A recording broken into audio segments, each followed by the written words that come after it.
Good morning, good morning, good morning, law nerds. How are you? I hope you are doing amazing. It is Tuesday, October 31st. It's Halloween. If you couldn't tell that today's a Halloween stream, today is a Halloween stream. Today's a Halloween stream. As I was starting stream, I realized there was something I needed to change on the computer. Too late now, stream has started. So that's fine. Today, we are just covering the Brian Kohberger hearing from court last week. Remember, those are they're recorded in court and then released after the court hearings finish. Though I did do a quick bit over on the Quick Bits channel with just some of the main rulings. I always think it's important to go through what the judge is talking about, hear what Judge has to say, and all be in the loop. So we're all going to be in the loop today, but I've got my Halloween, this cup, the moon glows in the dark, but look at the cobwebs are sparkly purple. It is a black cat. There is nothing more perfect. Nothing more perfect. And then the skull earrings are courtesy of one of our amazing law nerds who sent them to me to my P.O. box. Thank you so much. They are so much fun. I love them. So those are from Vanessa, Nessie's Glitzy Shop. They are such a sweet gift. Thank you so much. I knew when I saw them that they would go with my favorite Skull and Bones sweatshirt from Target 3 years ago and these incredible earrings. So thank you, everybody. Today we are going over, as I said, the Brian Kohberger. We're going to talk a little bit about what that motion is, and then we're going to do a Q&A. I have a few court stories.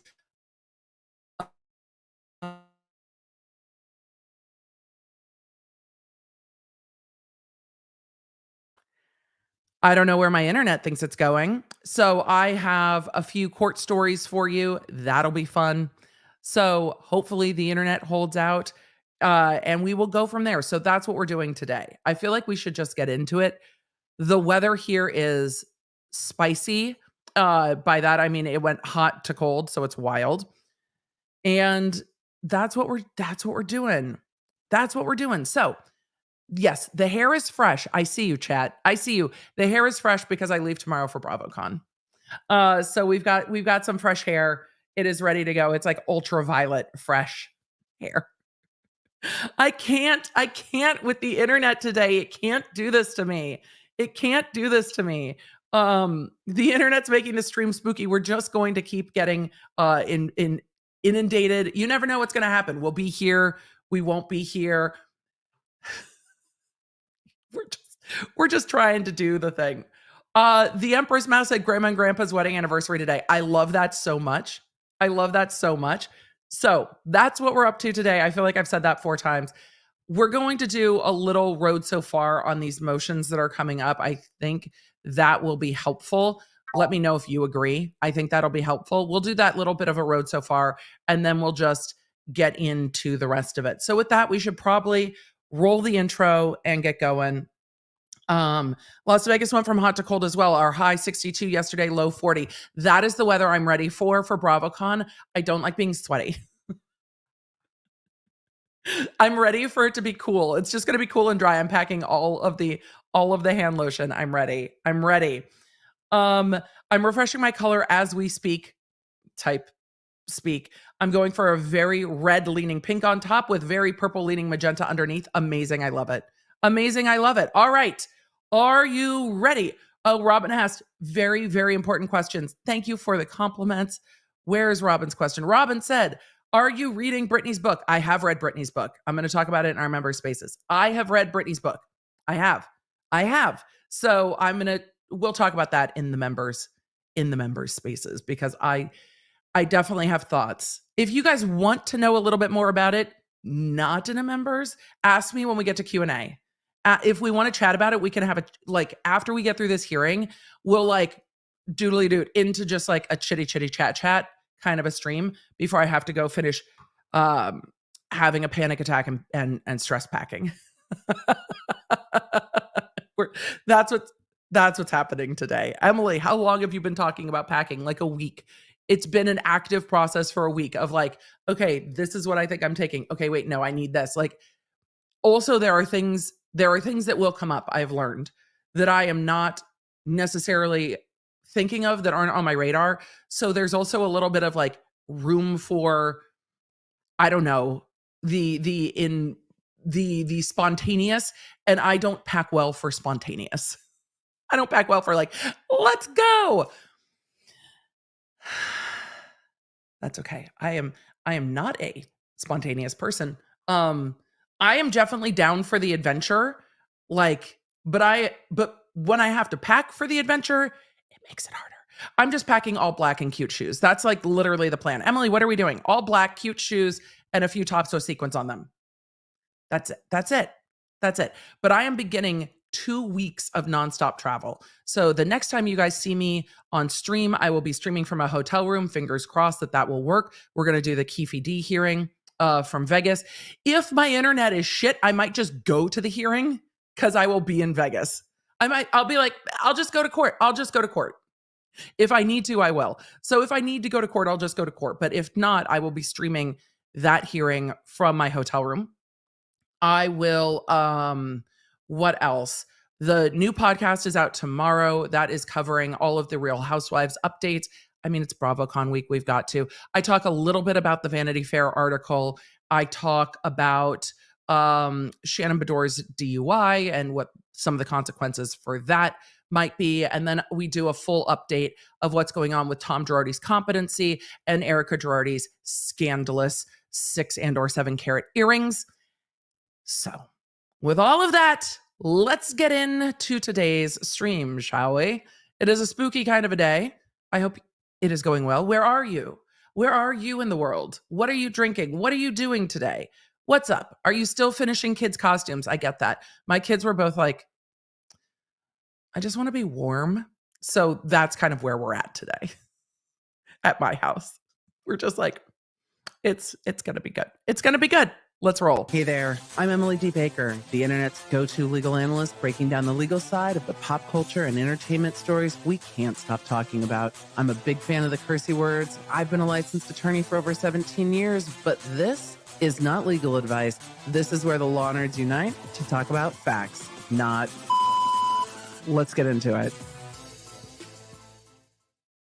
It is so good to see where everybody's coming in from, what you are up to today, what you're dressing up as, what your kids are dressing up as, what you're drinking, like all the things, all of the things. And I appreciate seeing you. The Winged Hedgehog said on the Gaza border, volunteering at a local farm. Stay safe, Winged Hedgehog. Just stay safe. And I'm sure it is not an easy thing to do. But hopefully the farming feels very grounding amidst what is just absolute just tragedy and sadness and madness and all of the things. B2, thank you for the gifted memberships. I appreciate you. Thank you so much. Always with the making it rain. It's like trick-or-treating for memberships here today. If any of you are new to the stream and have questions about that, the mods can tell you where to turn that on if you need it. The chat is so good about helping people turn on the ability to accept gifts.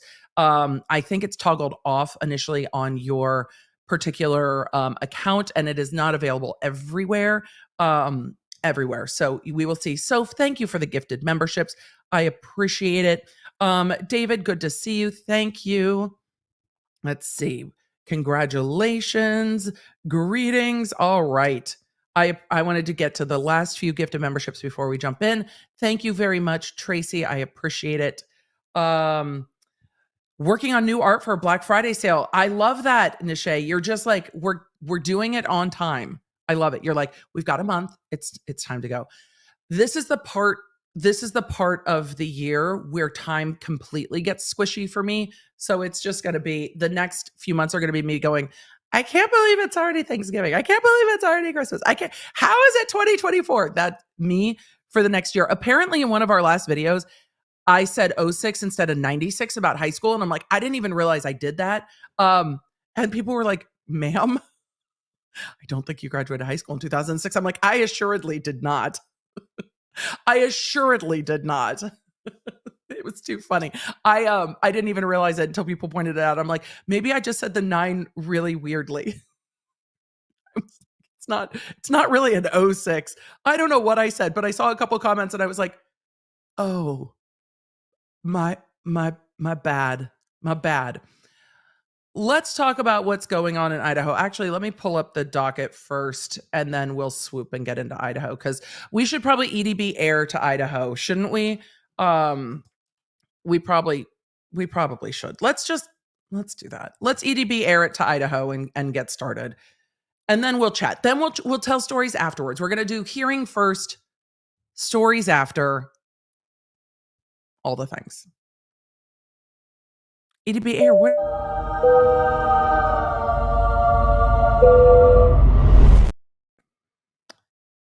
Thank you for flying EDB Air. We have traveled from wherever you are to Idaho. We are in Idaho for the Kohberger case today. I hope you brought a jacket. I am guessing based on how cold it is in Tennessee that it is probably getting cold in Idaho as well. Emily, that's on the other side of the country. Yeah. But there's a cold front. I mean, aren't we all just like, brr, it's cold in here? There must be some toros in the atmosphere, maybe. All right. This hearing was partly sealed because it was dealing with the defendant's motion to dismiss the indictment. The defendant, Brian Kohberger, had been indicted like just a swoosh ahead of the preliminary hearing. Everybody was getting ready for the preliminary hearing. We're like, it's going to be a 2-week preliminary hearing and we're going to get to see the evidence and the witnesses and learn things. And they were like, here's a grand jury indictment. So he got indicted. The defense made a motion to overturn the grand jury indictment or to dismiss the grand jury indictment. If the court had granted that, which they didn't, but if the court had granted that, then this would have started at the beginning again, and they would have either indicted him again or they would have done a preliminary hearing and it would have just moved forward from there. So part of the hearing, the morning part of the hearing, the attorneys argued outside the presence of the public, outside the presence of the media, because things that were discussed, and I imagine outside the presence of any family members as well, and victims' family members as well, because what was argued there went into the grand jury transcript, the selection process, and things that are generally sealed. So that hearing was also sealed.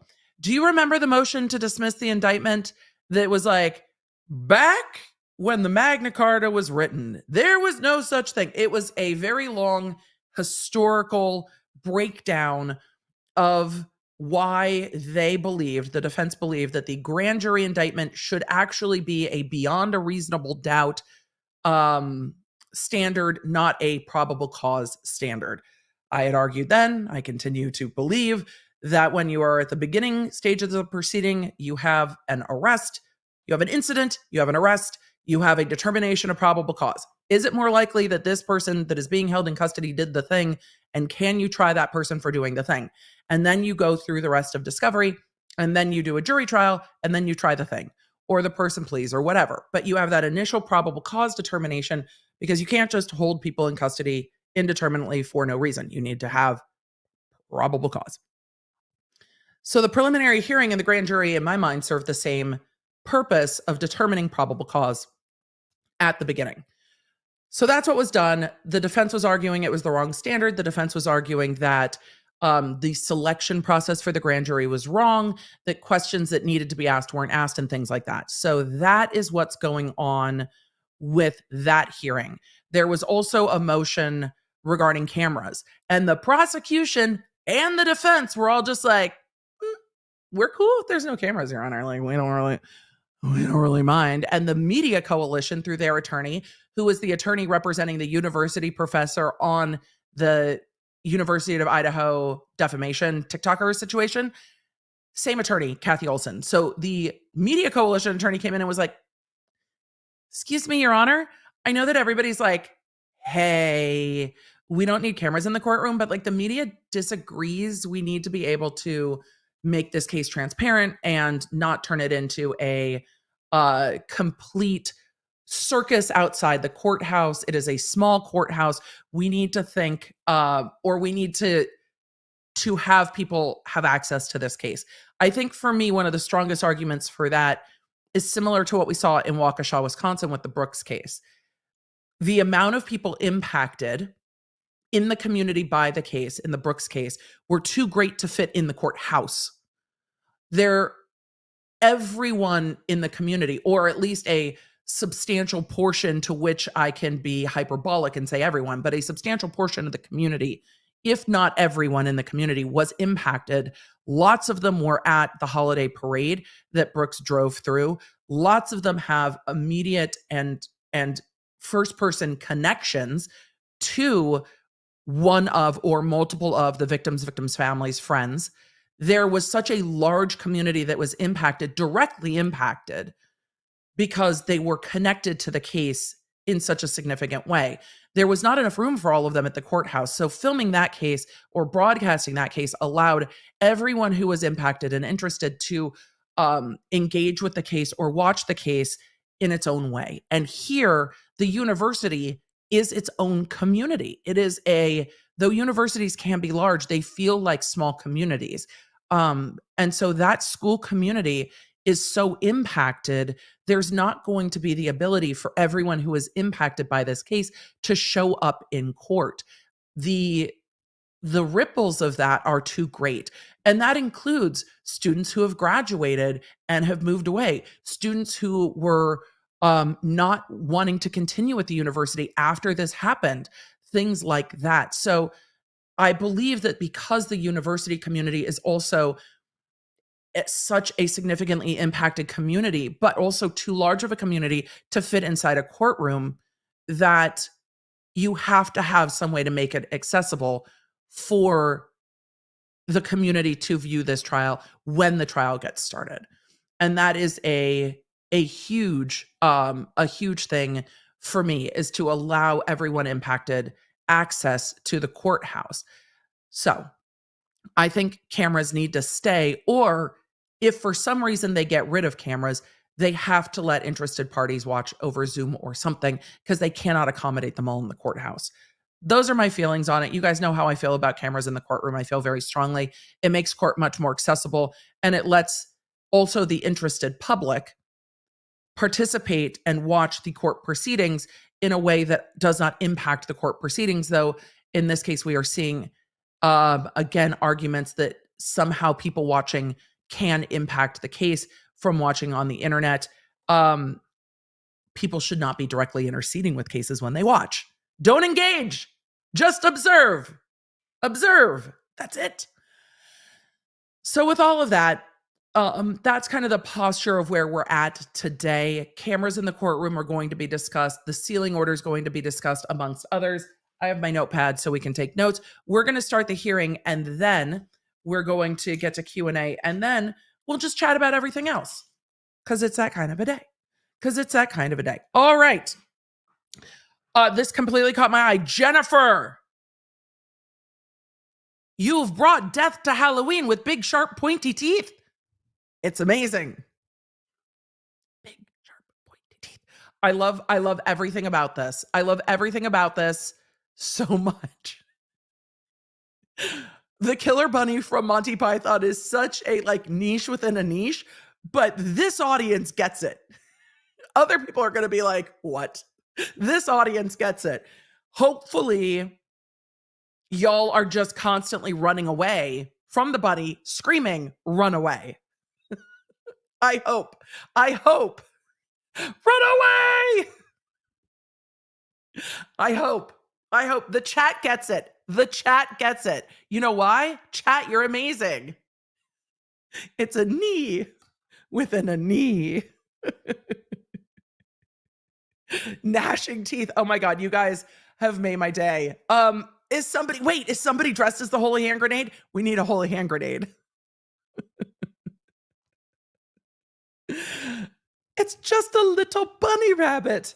Oh, you guys, I'm going to have to watch Monty Python. That's not true. I'm going to sleep on the plane tomorrow and probably listen to Fourth Wing. But I need to rewatch Monty Python so badly. So you guys are the best. You are all so incredibly clever. Let's get to this hearing so we all know what's going on in court, and then we can continue to to dive into Halloween shenanigans.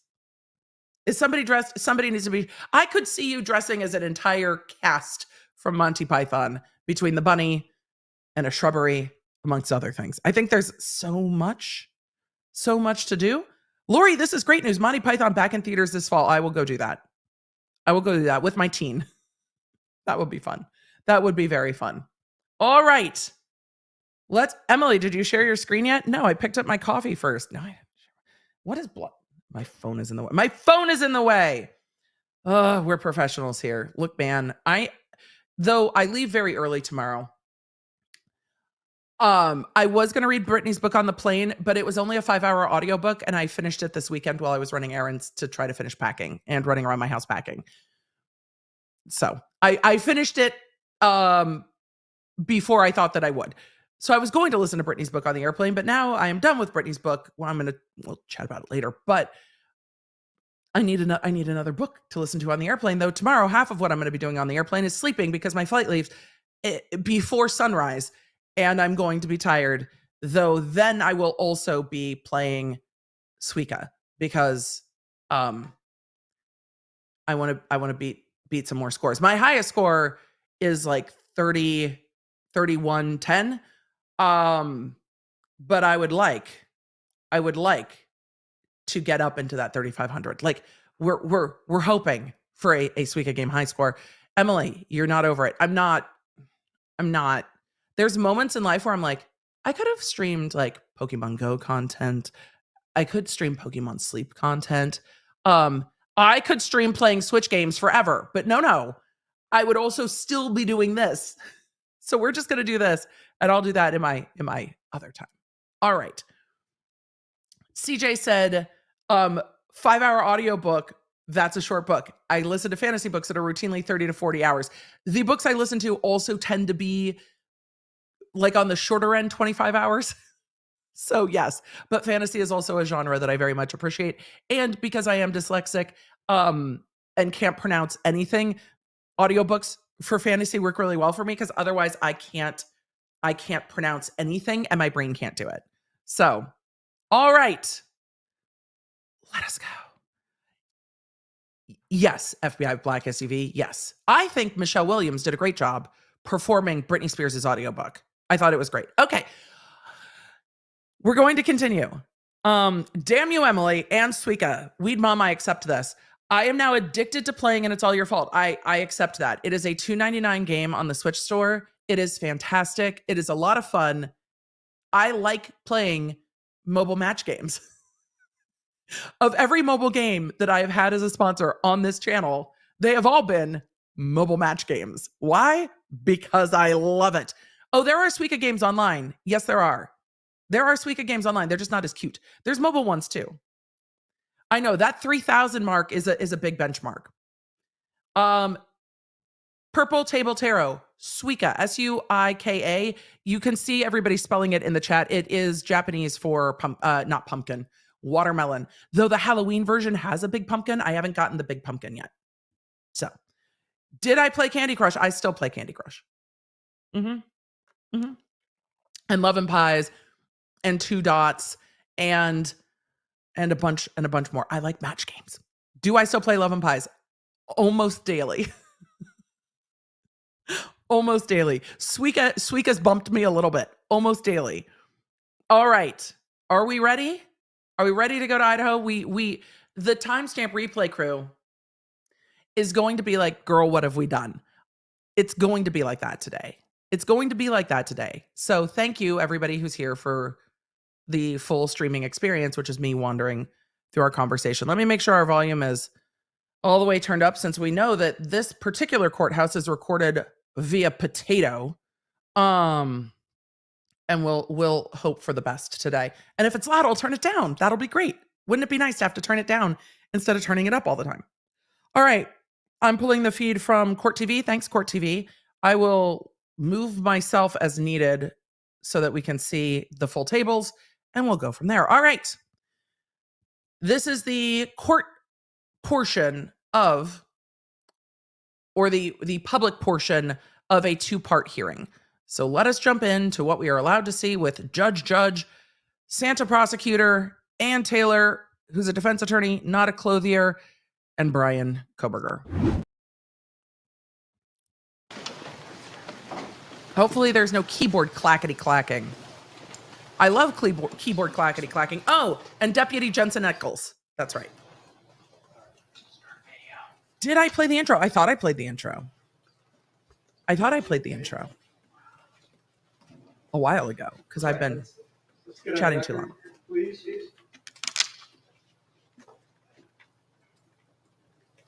All right, let me see where those closed captions have. Thank you. There we go. We're now on the record. This is the state of Idaho versus Brian Kohberger.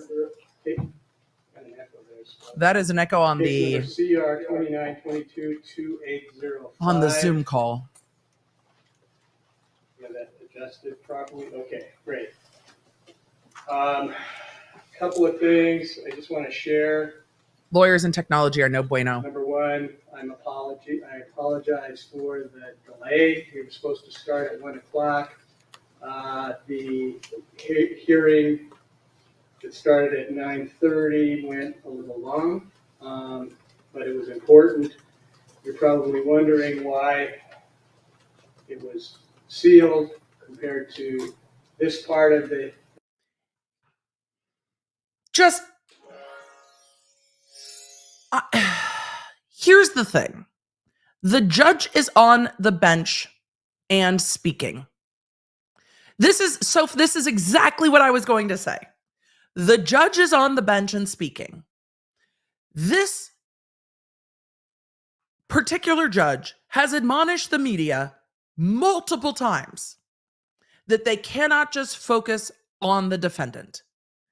And every time they come into court, we don't see them focusing on the judge. Just zoom back out and show the whole courtroom and leave it be.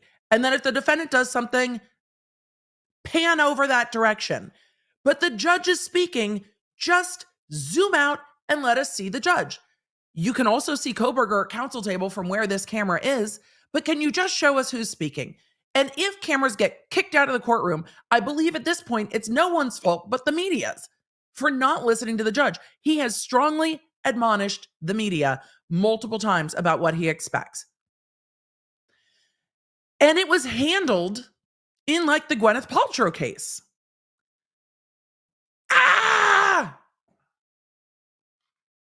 I wish they would too. I mean, everybody wants to see what's going on in the courtroom. We barely got to see Deputy Eccles.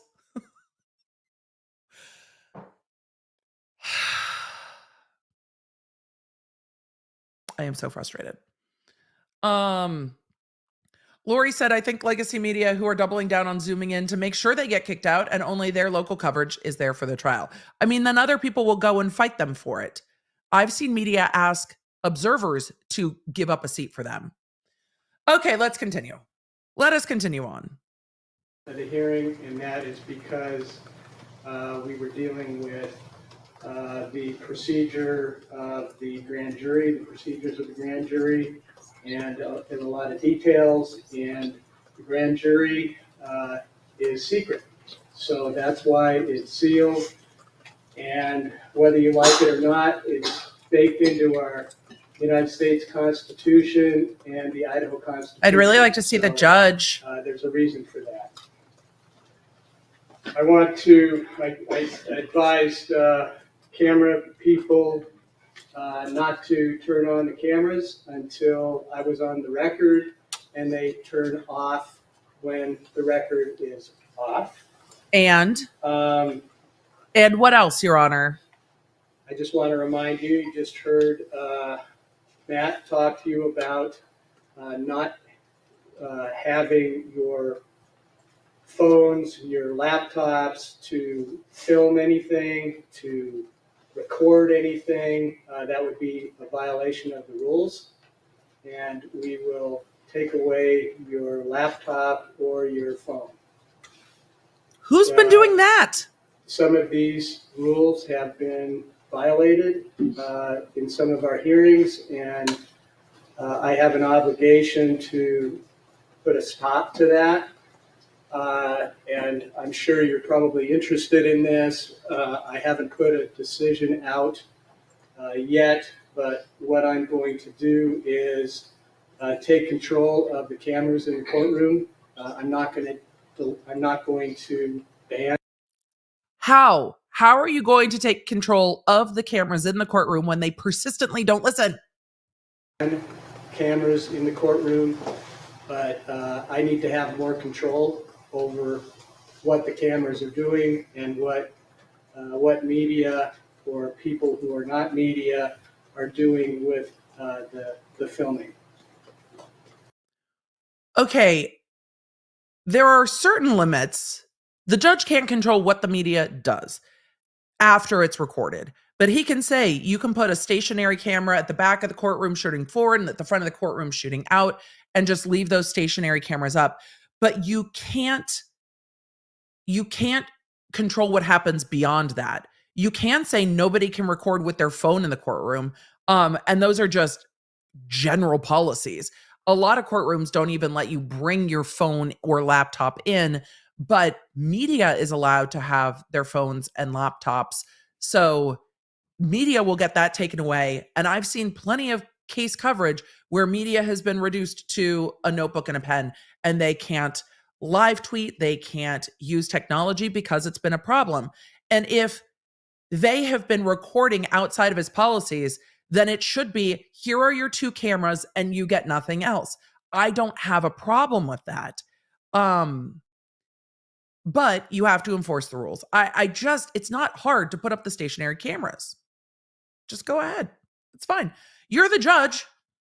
I know I can only control so much, and that's why I continue to urge people to be patient. Or stop fighting them. Start fighting the media outlets then. And some restraint. And some of that I've heard or seen has been disappointing. Just so you know, yesterday I issued an order addressing IgG DNA, and there's going to be an order for in-camera review that I'm going to go through.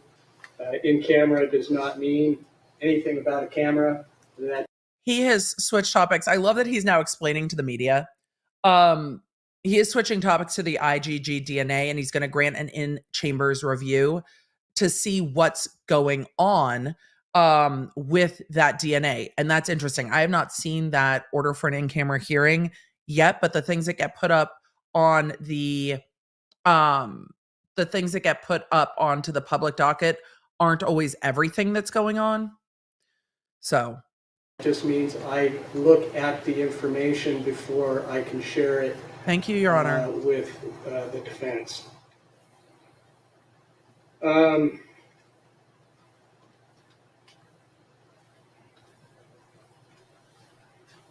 see what else? Yes, Judge is not mad. He's just disappointed. Everybody. I think that's about it. So, we're not here banning now courtrooms, on not banning cameras in the courtroom, taking more control. So I think we will see another order saying this is what you can and can't do. I really wish this judge would, someone in his courtroom would be like, hey, in Utah, this is what they did in the Paltrow case. It worked really well. I feel like judges should share that information amongst jurisdictions about handling cameras in the courtroom. Look, Judicial College 2024, if you would like to discuss cameras in the courtroom, I volunteer as tribute, because we've seen this work successfully in some courtrooms and not as successfully in others. And I realize that judges aren't always paying attention to what's going on in other jurisdictions. I am. I'm paying attention. So now we're going to get to the heart of the thing. So this is, what do we have? Cameras are not going to be banned just yet. The judge is taking more control of them. The judge is granting an in-camera review regarding the IgG DNA that they're not done with. Now we need to discuss yeeting the indictment. To dismiss indictment on grounds of error in grand jury instructions or in the alternative remand for preliminary hearing. So Mr. Logston, I believe, is going to present the argument. Thank you. Mr. Longston is one of the defense attorneys. They're going first because this is their motion. They're the moving party. Is aware. I wrote a lengthy brief, Sir. or two, on the subject. Your Honor, as you may be aware, I wrote a lengthy brief. Sir, your brief went back to the days of the Magna Carta. I wrote a lengthy brief. Understatement. Of where we're supposed to be legally with our grand juries and where we actually are. And as Your Honor let me know this morning, probably not going to change your mind because the Idaho Supreme Court has, I think the court thinks, gone the other way.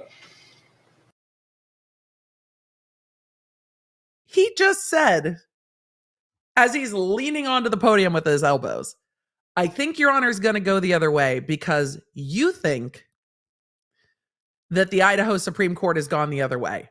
Are you challenging this judge's interpretation of what the Idaho Supreme Court has done? Okay. I love everybody. Isn't that a contradiction? A long brief. Yes. The briefs are never brief. You've got to remember these attorneys and the judge have been discussing this for several hours at this point. So we are not coming into the beginning of the hearing. We are coming into the middle towards the end of the hearing. So they've already been going back and forth. So I guess I would accept that kind of ruling as long as the court agrees with everything else I have to say. Oh, well, But I don't know about that. assuming that you don't, let's, I guess, just kind of walk through the simple. It seems like they do get section. along, though. So at issue of this particular case is Idaho Code 19-1107. And the infamous language in it that says that grand jury ought to find indictments and all evidence before them taken together, if unexplained or contradicted, would in their judgment warrant a conviction by a trial. And the first question that a court has to ask is, what does that mean?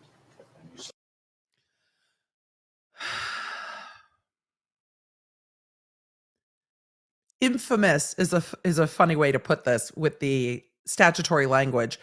Our law is founded off of statutes generally written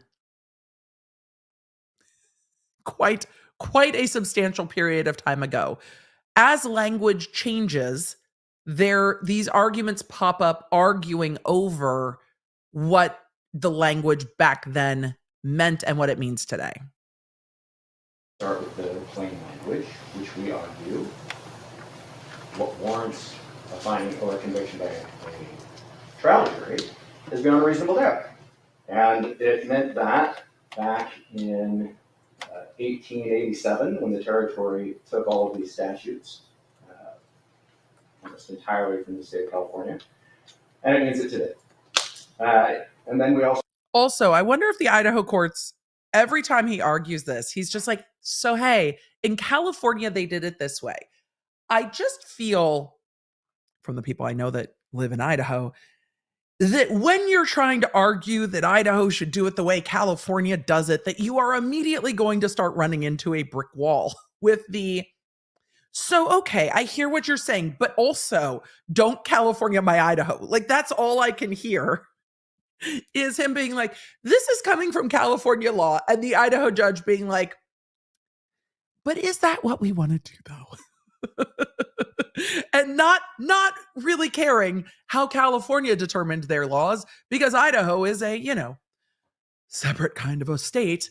This is where we have these separations of states, right? It's just too funny. When the argument is, so the case law from California shows this.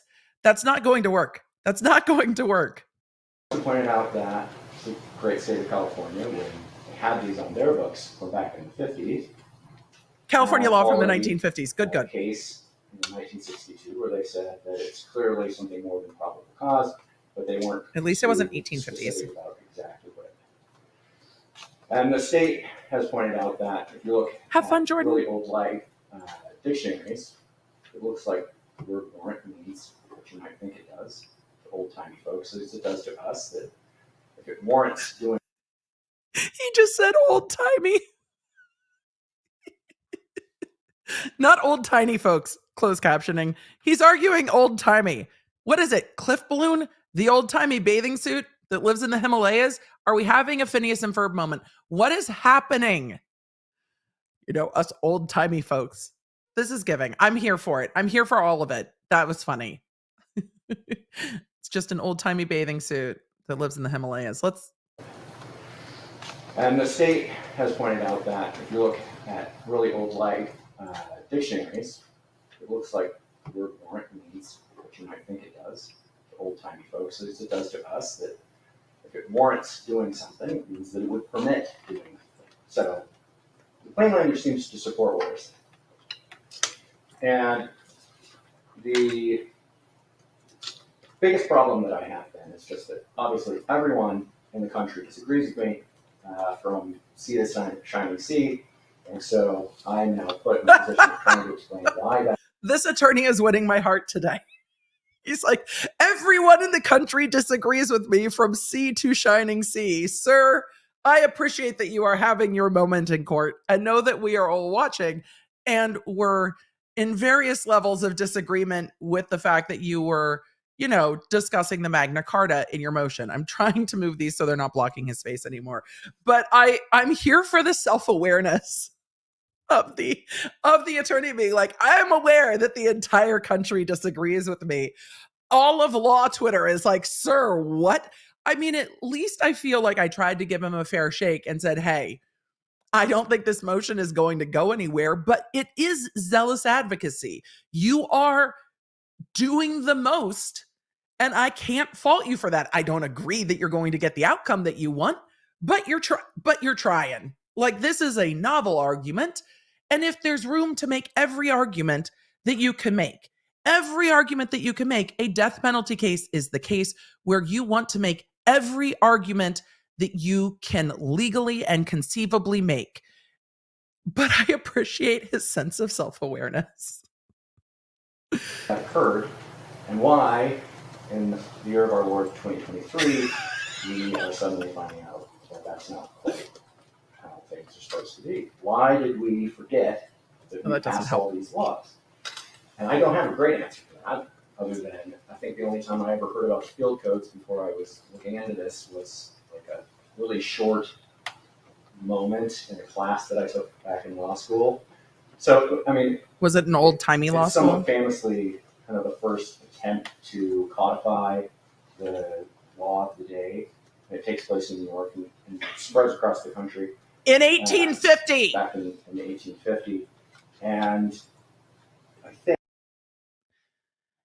So, Your Honor, back in 1850, what had happened was they didn't separate these things. He's trying so hard. I mean, we appreciate it, but he's trying so hard. What I read in the tea leaves from the New York decisions and the later California decisions is that... Excuse me, sir, we're triggered. You're not allowed to read the tea leaves. You are not allowed to grab a crystal ball or your intuitive spiritual witnesses to bring them into court. It's just going to encourage others to do the same. Sir, please don't encourage spiritual witnessing in court. I mean, in 1850, I think that was probably still happening. I'm not a historian nor a scholar, but what I don't need is tea leaves from the 1850. This hearing is going to take way longer if I keep doing this. There was pushback at some of the things that the field code was trying to do. And one of the things the field code very openly said it was trying to do was fix the grand jury system. He did say from sea to shining sea. Believed to be essentially broken. For a lot of the same reasons we don't seem to like grand juries very much today. It was essentially believed that grand juries were hard to control. Grand juries we don't like them. Would essentially always favor whatever it is they were told and would always indict the accused. And so as a system to protect people, it didn't seem very protective. And they pointed out in the field code, if you go back and read it, that essentially the secrecy aspect of the grand jury is both its most powerful sword and its kind of its worst aspect at the same time. Because you just don't know what you're going to get out of it. And so they create a bunch of statutes that start to rein in what grand juries can and can't do. And they create some scenarios under which grand juries can be reviewed. And they, in the New York, they call it their Court of Appeals, but it's their Supreme Court, says, even though we have these statutes that say we should only set aside these indictments into these particular moments. I will say to this point, I saw in the chat, I wonder how much, Artie's, this is a common misconception. I wonder how much this lawyer makes an hour because he keeps talking. Fair point. Government lawyers are just paid a salary.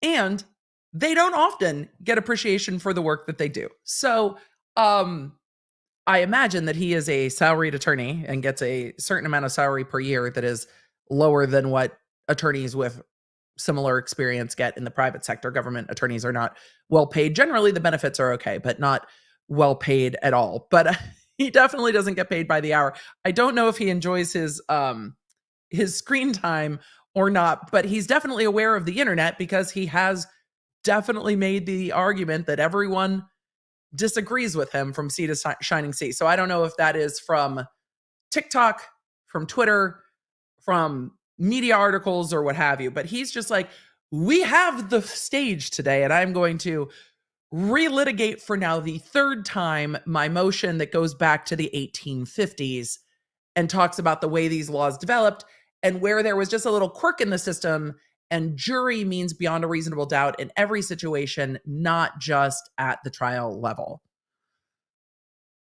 Clearly, there's got to be some sort of a due process protection. If you're going to pass a bunch of statutes, that He did say the year of our Lord. If you can show that somebody's not following, He's memeing himself, and that's going to look for dismissal as well. And that doesn't seem to be very controversial. We see similar language in that Gaspar case that we talked about in the state of Idaho, which I think dates to like 1913 or something along those lines. But at the same time, while the state of New York is trying to figure out ways to not have New York City. I don't know if the Idahoans care what New York did with their law in 1850. Just an observation. To abide by the language of what would warrant a conviction by essentially saying, if you can tell the grand jury that is their burden, but you can also tell them the probable cause thing, as long as they hear both of them, it doesn't really matter. And then the state of Idaho says, well, that's not even what that means, without any additional explanation for what they're talking about. And California apparently just kind of forgets about it until sometime after they've already passed a law in the 40s. Their weed is better, that's why. That says you can only dismiss a grand jury indictment if you can show that there wasn't probable cause. That kind of moots the whole situation that they've obviously fixed it by statute. I appreciate the judicial history lesson of the 1800s. We have this thing on the books, and the only group that seems to really dislike it is our Supreme Court, who keep having these opinions where they're like, please, the Supreme Court, Your Honor, the Supremes keep having these opinions that are like, ugh, drag. The Supreme Court keeps having these opinions. It's so funny. They do that. They get all judgy and shit. They do that, counsel. Stop telling people it's beyond reasonable doubt. This happens in the early 1900s. The early 1900s. It continues until the 80s, when they finally say, look, we passed a rule. I hope it's clear now. Stop saying that your burden is beyond a reasonable doubt. Well, as the court knows, the way that those rules get created is a bunch of people that get invited to parties, like me, in the legal community go and are selected to sit in a room and decide. Your Honor, the way laws get made is that all these people get into a room, the room where it happens. If he starts singing, I'm going to die. But this is the direction we're going. He's like, I don't get invited to those parties, which is giving Mark Tinsley vibes, because Mark Tinsley was also like, those conferences, the ones I don't get invited to. I mean, I'm also one of those lawyers that also doesn't always get invited into all of the rooms where things happen. Raise your hand if you don't get invited into the rooms where they make like important decision and legislation. I mean, I feel like it's a lot of us, but he's like, I'm not in the room where it happens. So why are we talking about backdoor dealings of politics in the early 1900s? During the year of our Lord 2023. Why, sir? And can you please sing Hamilton? It'll bring us full circle. What those rules should say. And there's quite a bit of the time it seems like the Supreme Court will later have an opinion and go, this is weird. Why is this one more rules? And so to simply say that, well, because the Supreme Court... The Supreme Court official ruling. Opinion on the matter, weird, right? But clearly, I know. Wilkinson Court was behind that as a concept. At the same time, nobody was arguing with them. People don't argue with the Supreme Court often, sir. The issue until just now. Well, that's not quite accurate. Obviously, Mr. Nosco raised this in a few district court. Crispy Critter, since it is Halloween, and this attorney is definitely giving us the performance of this motion from the 1800s that none of us thought we expected today.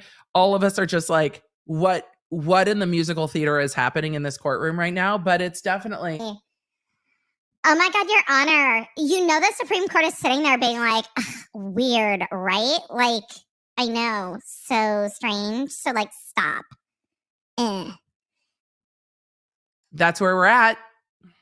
Cases up in County.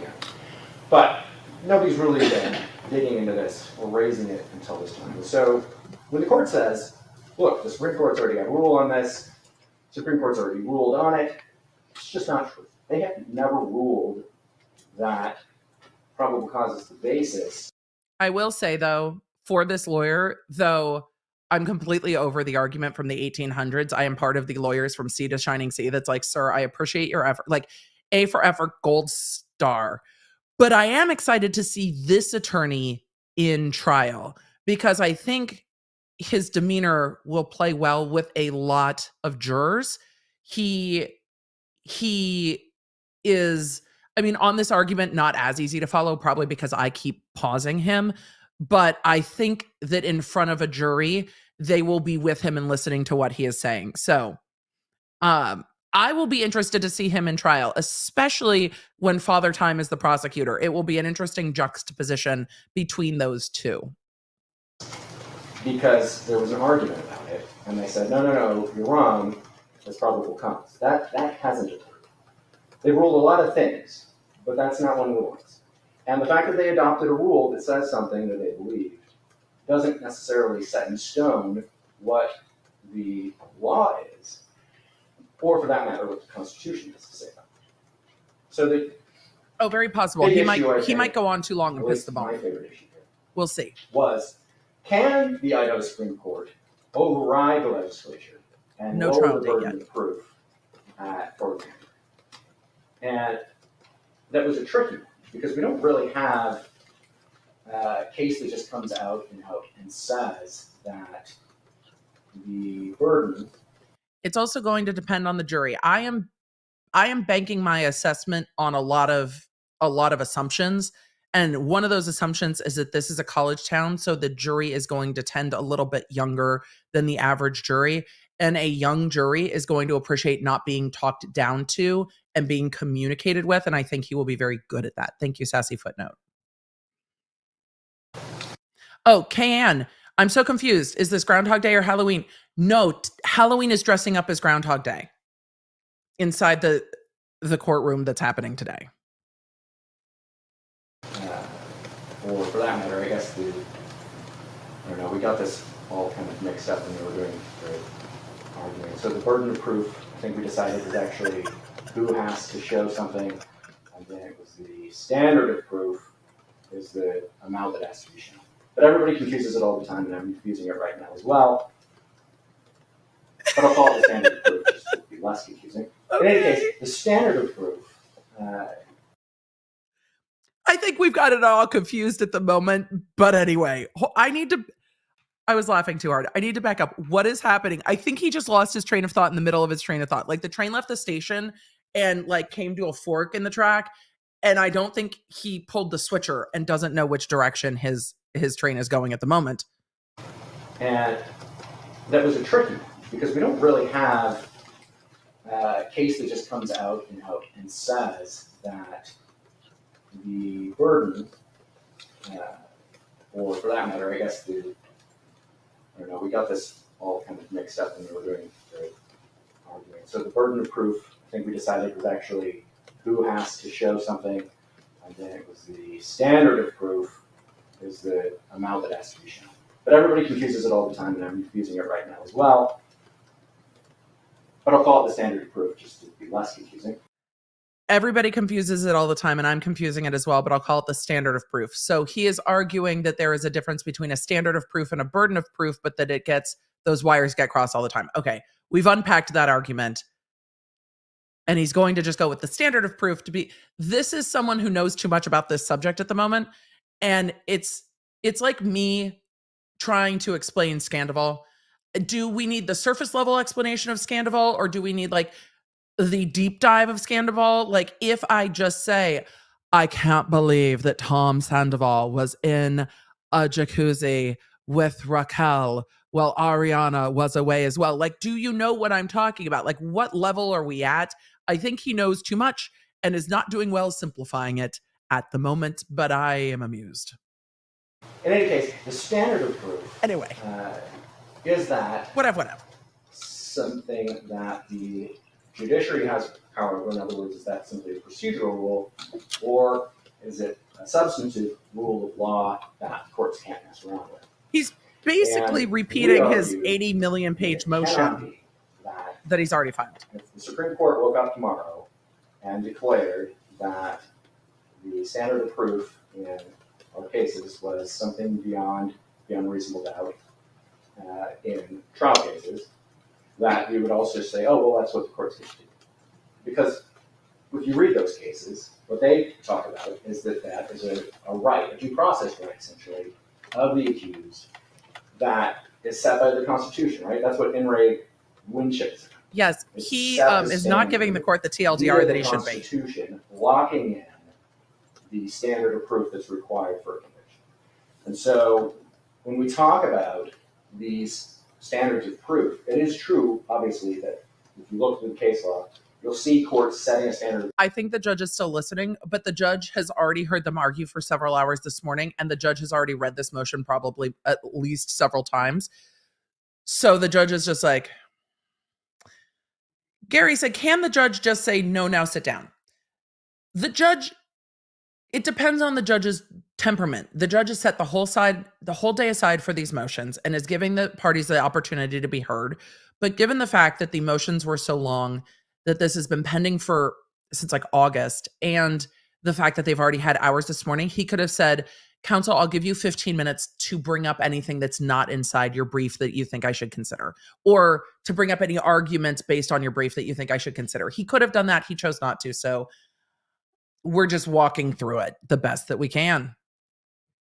Proof for their own evidentiary rules. But you don't see it in many other places. What you see them doing instead is having somebody come in and say, we're still doing a history lesson. The legislature set this standard of proof, but we think you should make it higher or lower based on, and almost nobody ever says lower is always higher.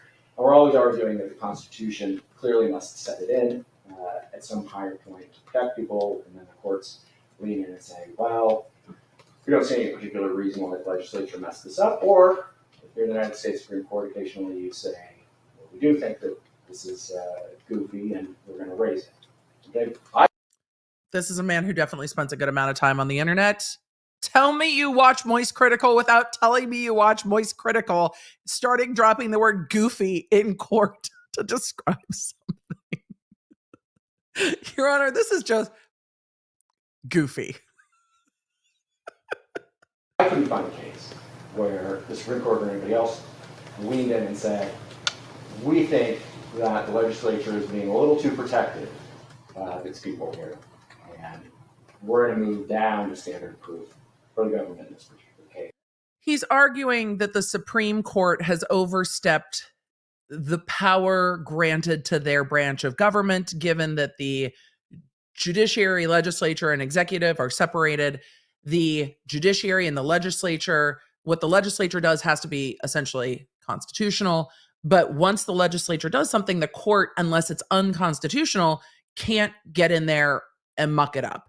He's arguing right now, as we bring this back to like what we're doing, he's arguing right now that the legislature set the standard at beyond a reasonable doubt for a grand jury.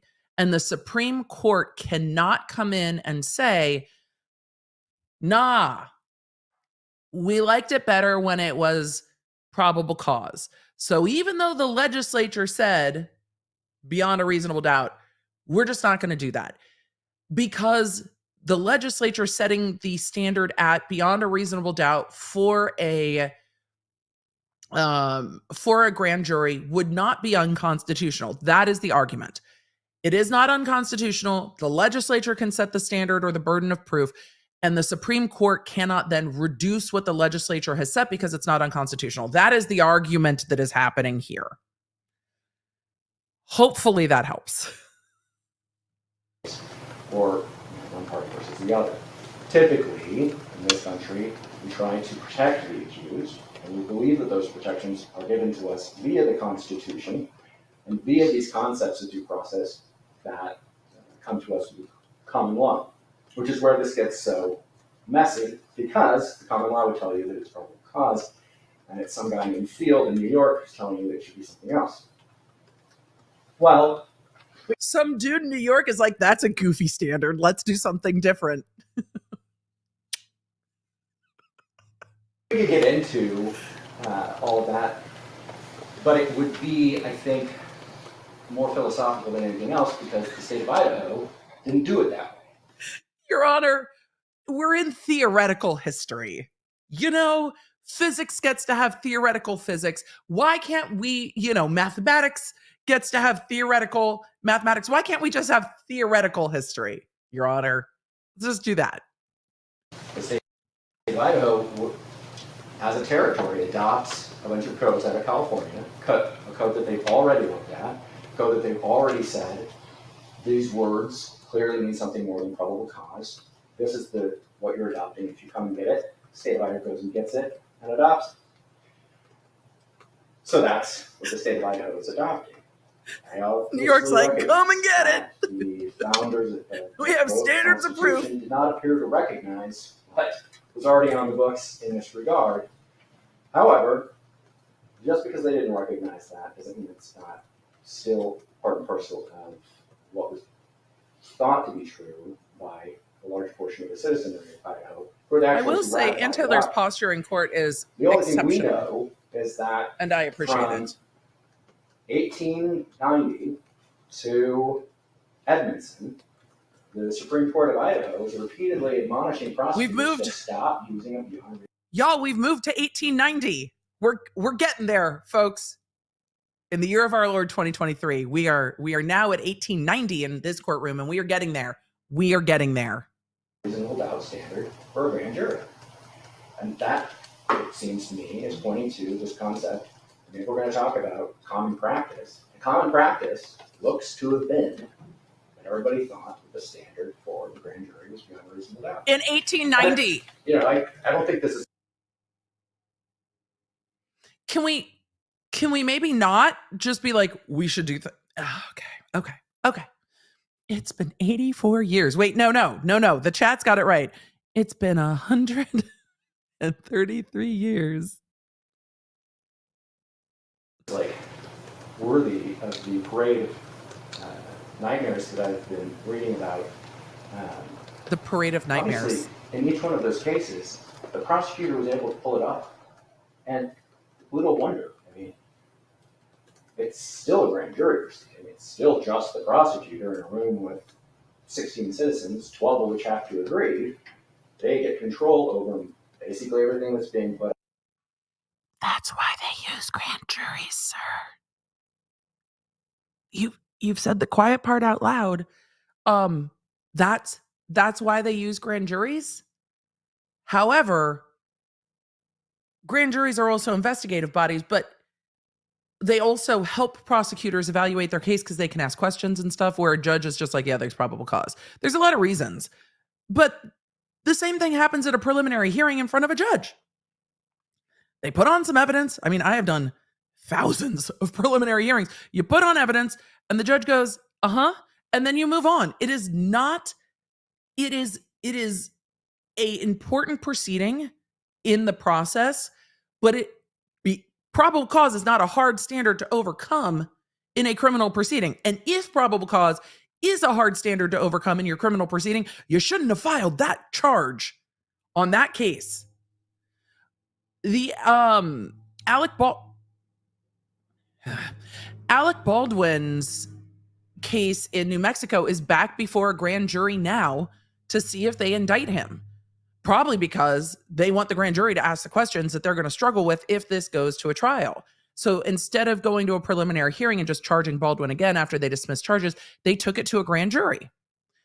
There are lots of reasons to use a grand jury. Do grand juries lean in favor of the government? The government's bringing the prosecution. They should have probable cause. They should have reasonable belief that they can bring the case beyond a reasonable doubt, but they should have probable cause before they bring the case, whether they present it to a grand jury or present it to a judge. On, I mean, the guardrails being put in, hey, let's use admissible evidence, hey, let's not pull in hearsay witnesses. That kind of thing is not going to somehow make... Sir, you can bring in hearsay witnesses at a preliminary hearing as well. It's okay. It's like the government has the deck stacked in their favor. Weird! Make this impossible and make it so that it can't possibly work. What it's intended to do is just make it so that if you're in a position to get an indictment against somebody, you're going to put on your A game. But obviously, we've been talking a bit about how we don't think that that's what occurred in this particular case. And we certainly don't think that if the court were to adopt this in this particular case, that this would even remotely cut the mustard, because we know from the grand jurors that at least 6 of them wanted to hear more until they were essentially cut off and told probable cause is the standard and what do people do it. That's an interesting bit of information. He is arguing that the grand jury in the Kohberger case wanted more information and they were told probable cause is the standard. I find that interesting. So we know a little bit more about what this grand jury had asked. That's probably as much as we're going to get, because the rest of the proceeding was sealed. But that's an interesting little argument about what this grand jury was asking for that we did not know before this. This is why I wanted to watch the court hearings. That's an interesting moment. You probably should cut that. What? The court said we probably should cut that. Your Honor, this is a feed from court. And because the court wants to cut it, we're just going to back up and do it again. I think that's the only reasonable thing to do. You're going to put on your A game. But obviously, we've been talking a bit about how we don't think that that's what occurred in this particular case. And we certainly don't think that if the court were to adopt this in this particular case, that this would even remotely cut the mustard, because we know from the grand jurors that at least 6 of them wanted to hear more until they were essentially cut off and told probable cause is the standard and what do people do it. You probably should cut that. What the grand jurors did or didn't do. Fair enough, good. But I'm just pointing out that there's clearly prejudice in the record that the court can see from what they want to demonstrate. It's also, as we argued, clearly going to be fundamental error. You tell the grand jury that this is the standard and it's actually something else. You can't possibly think that the result that you're getting is the accurate one, and so you have to do it again. These are fundamental rights that people have, so clearly that would be the way to go. Right, but you just agreed that the court and the case law, going back to at least Edmondson, have the standard as probable cause.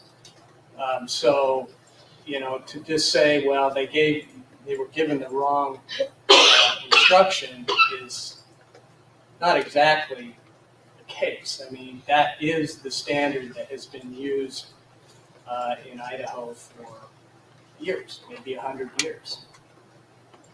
Counsel, Idaho has used beyond a reasonable doubt for trial and probable cause for grand jury for at least 100 years. The judge is like, it's not like this is new. It was different. It was different there for a period of time, but after Edmondson, I thought that it was pretty much settled. The court is Now, I saying the Supreme understand Court the settled argument this. between substantive and procedural, and that's, that can be a legitimate argument, but I'm not sure it's fair to just say, well, they were given the wrong instructions if everybody's using that instruction throughout the state. And this is where the judge and the defense don't agree.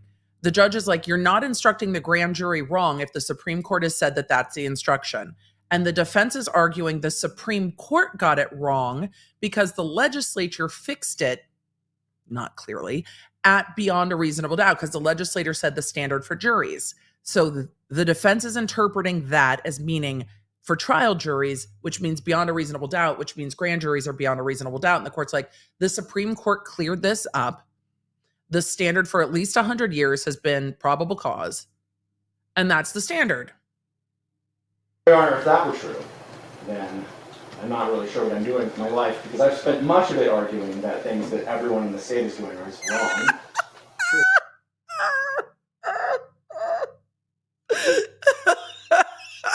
Your Honor, if that's true, what am I even doing with my life?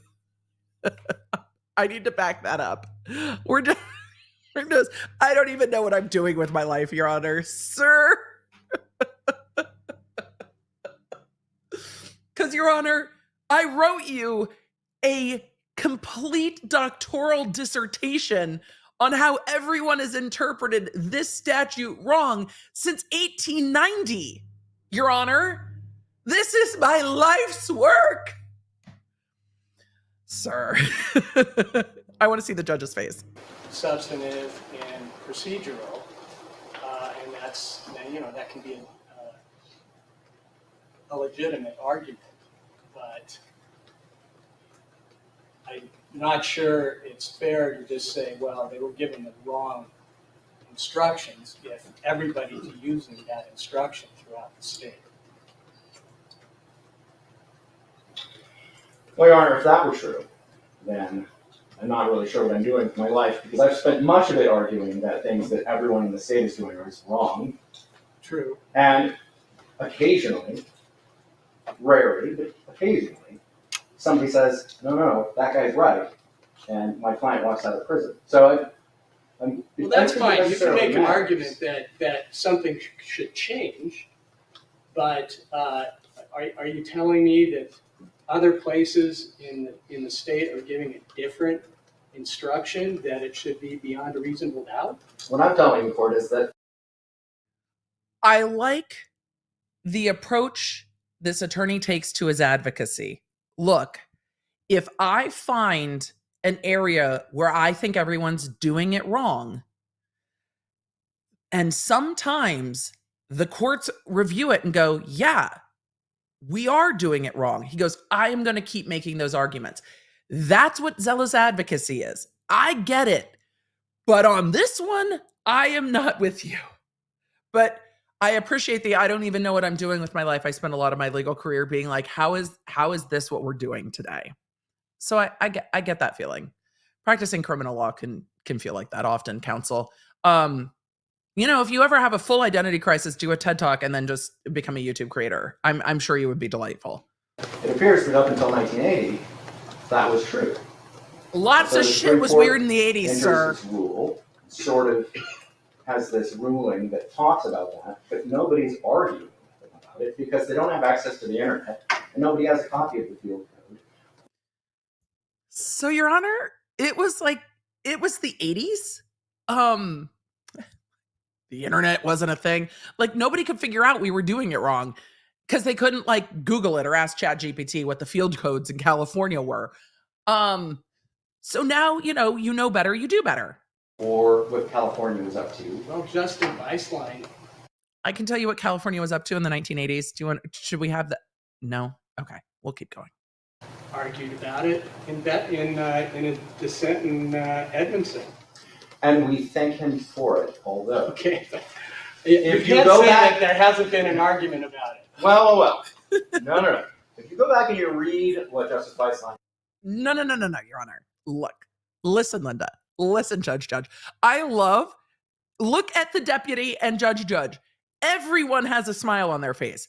Judge is loving having the intellectual exploration of whether the field codes in California and what somebody in New York did in 1890 matter to what the Supreme Court in Idaho decided over 100 years ago. Judge is having the best day ever. Look at his face. He's like, this is an interesting question. So this is where you're seeing the playfulness between this attorney and the judge, because he's like, wait, Your Honor, this is what you see in motion practice that you might not see in front of a jury. This might be a more relaxed courtroom, but it's just so fun to see the judge is like, interesting. Tell me more. This has now jumped the rails into a completely theoretical intellectual discussion about the origins and history of law. This conversation is well suited for inside of a law school. Inside of a capital murder case, this probably isn't going to change anything, but everyone is very much enjoying this exploration at this moment. Hopefully you are too. Justice Weisslein didn't know about the field code. He knew it came out of California. He knew that it meant something different. I think it's attached on the dissent. Ooh! Some of that. Burn! And those are earlier. Oh, that's the earlier session. He has the California code, and he has the stuff on the. You just said, I don't think he has the field code. And the judge, who knows exactly what is happening, said, it's attached to the dissent. Judge didn't have this thing. Judge is like, you mean this thing? It was attached. The territories. That's what he's got. But he doesn't know. I mean, if you read the field code, apparently nobody did, except Justice Field in California. If you read it, Nobody read it. Literally tells you what it's trying to do. It spells it right out. And you can find it for free on Google Books, which is where I got it. I don't have a copy. I'm not even sure where you find it, but except for Google Books. You can find this thing, and they have a whole preamble. Your Honor, Google it. It's amazing. They're trying to save the concept of the grand jury. They want it to be better than what it is. They understand people have concerns about it. Let's make it better. And it gets adopted in California, and then we took it from that. And then that's what I think should matter. And the fact that the plain language of the statute is being read by every prosecutor in the state up into the 80s when the Supreme Court finally gets them to stop, because the statute's relatively clear. And so the only person who's pushing back against this are these Idaho Supreme Court justices who don't like it. But there's nobody coming to them and saying, here's a copy of the field code, this is where this all comes from, this was the point. Instead, there's just this concern that who could possibly want such a thing? How would we be safe if our communities are only able to indict people beyond reasonable doubt? It's just too much. It's too high a standard. That's hard to believe given how many of these cases are making it up because they were convicted. There's no reports anywhere that I was able to find that in the state of Idaho, all these prosecutors were mistaken and using beyond reasonable doubt. There's just no indictments going on. Every grand jury from sea to shining sea in the year of our Lord 2023 uses the standard probable cause. The federal ones do. The state ones do. All of them. So it's not like he is fighting because Idaho is doing something goofy. He's fighting all of it. He was going to prison. He was getting the death penalty. It was a free-for-all, and we had... Your Honor, it's California in the 80s. It's a free-for-all. Accurate, sir. Riding around and having to deliver justice because the standard was too high at the grand jury proceeding. But that's not what was occurring. What you had was a perfectly well-running system, but you had Supreme Court justices that were not aware of where this stuff was going. If somebody had come to them and said it, we'd have a ruling. But nobody did. In fact, we don't have really any state that's ever done the heavy work of this. Sir, your state Supreme Court decided this already. Your state Supreme Court has done the work. The state of Idaho has answered this question. We've got the New York Court of Appeals, is about the only one that was aware because it happened there. And they've kind of let it drain away over time. Good bagels, though. Well, other states can do what they want. They can pass new statutes. Their constitutions are older than ours, etc. I mean, in New York, Our Constitution was written in 1890. So it's going to lock in what the people thought that they had as their law and what they considered to be their standard of due process at that time. And the only history we have is you've got a Supreme Court saying, you don't have that right. You got a bunch of prosecutors, of all people, thinking that we do. And that's... Your Honor, those prosecutors are just going to say whatever's best for them. So, we can't. Nobody else is speaking up. I mean, that's what you're looking at. The fact that the rest of the country is off doing other things, I don't think necessarily matters. The rest of the country uses the same standard, sir. Courts has to read plain language of the statute. The court has to consider the fact that, at the very least, California knew what it was up to, and that the California would like to be excluded from this narrative. I don't know how many times he's brought up California in a court hearing in Idaho. It's interesting.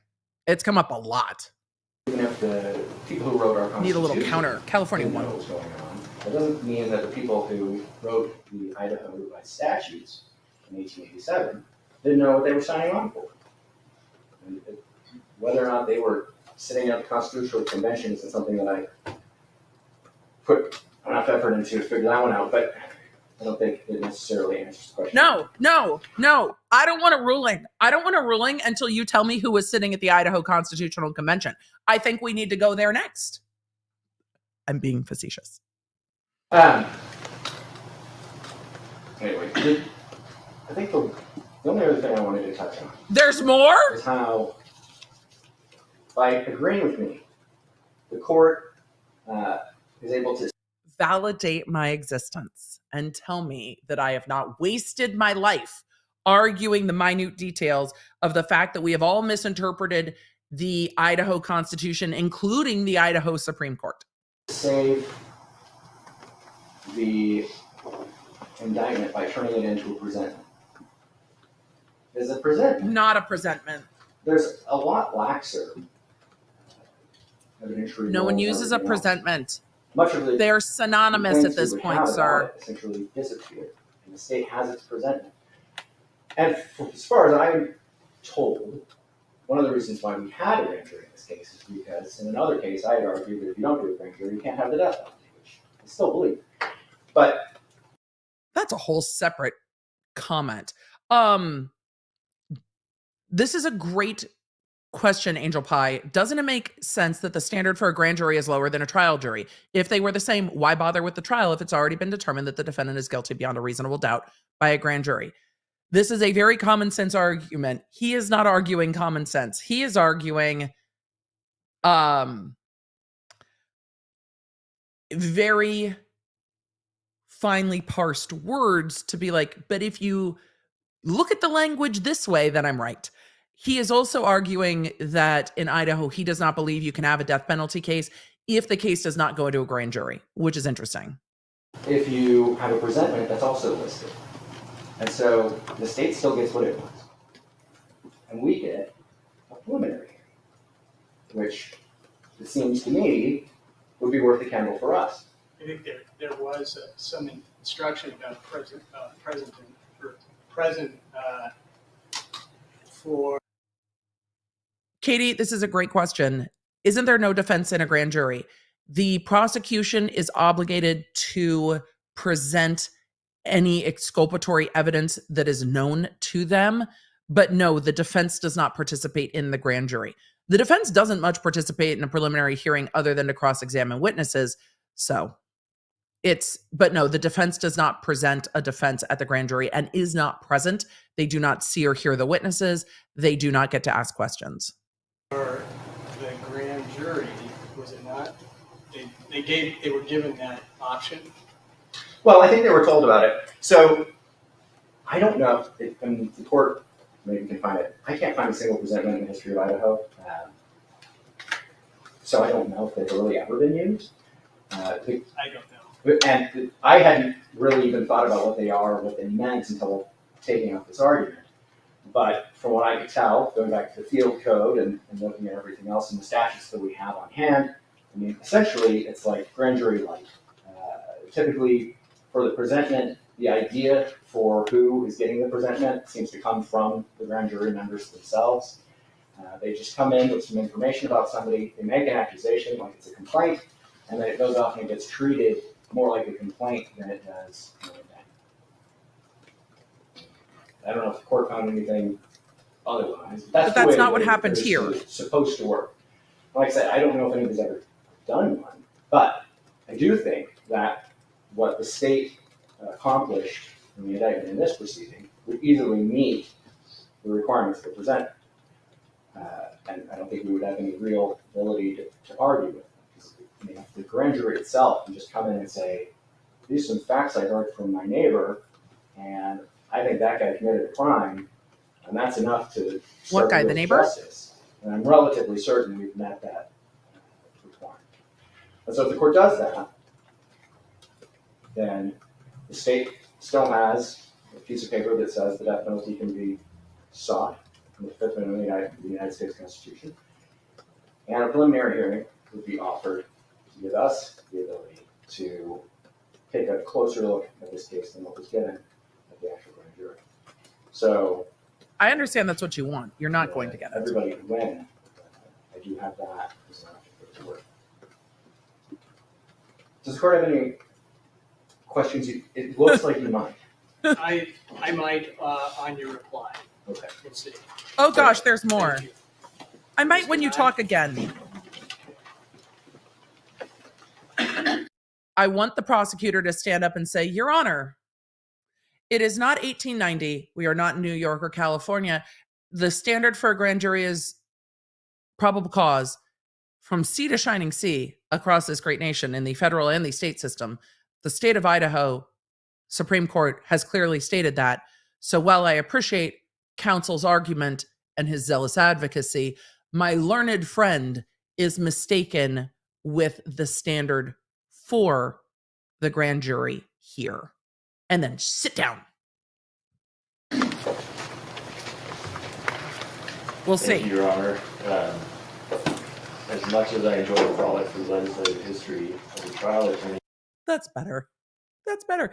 As much as I enjoyed the frolic through legislative history, that the sass has come out. The second chairs are just like, it is our moment.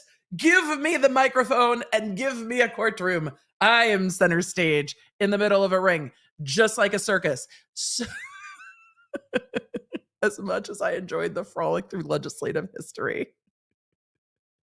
we usually have a shortcut, and that is we check to see if the Idaho Supreme Court has ruled on the issue, and in this case it has multiple times. So, Your Honor, we've already done the this. Supreme Court said, and I quote, "The purpose of the grand jury proceeding is to determine whether sufficient probable cause exists to bind the defendant over for trial." Excuse me, Your Honor. The Supreme Court literally said it. So that's where we're at. The determination of guilt or innocence is saved for a later day. As long as the grand jury has received legally sufficient evidence, which in and of itself supports the finding of probable cause, it is not for an appellate court to set aside the indictment. This court is bound by that holding. The Idaho Supreme Court applied that holding in two subsequent cases, Martinez and Jones, both cited in my brief. The Court of Appeals has applied that holding repeatedly. This court is also bound by its holdings. Here's what I appreciate. Tampa B man. Here's what I appreciate about the judge is that in law, there is always room to question what you know. And so if somebody brings you an argument saying, I think we've been doing it wrong the whole time, it is worth having a look at it. Because if that's true, it needs to be explored. So I appreciate that the judge is like, we need to explore this. You brought a motion. We're going to brief it. We're going to argue it. We're going to hear it. But is this something judges know? Yes. But we're going to sidebar for a second. I had a situation early on as an attorney, early on. It was maybe my second trial ever, which was within the first month of me working in a courtroom with a lovely defense attorney and a newer judge who I have still not forgiven for this ever, a newer judge. And as we were going through the voir dire process, as I would pass on the jury, like not excuse anybody, I would be counting my peremptories. And you had however many I had at the time.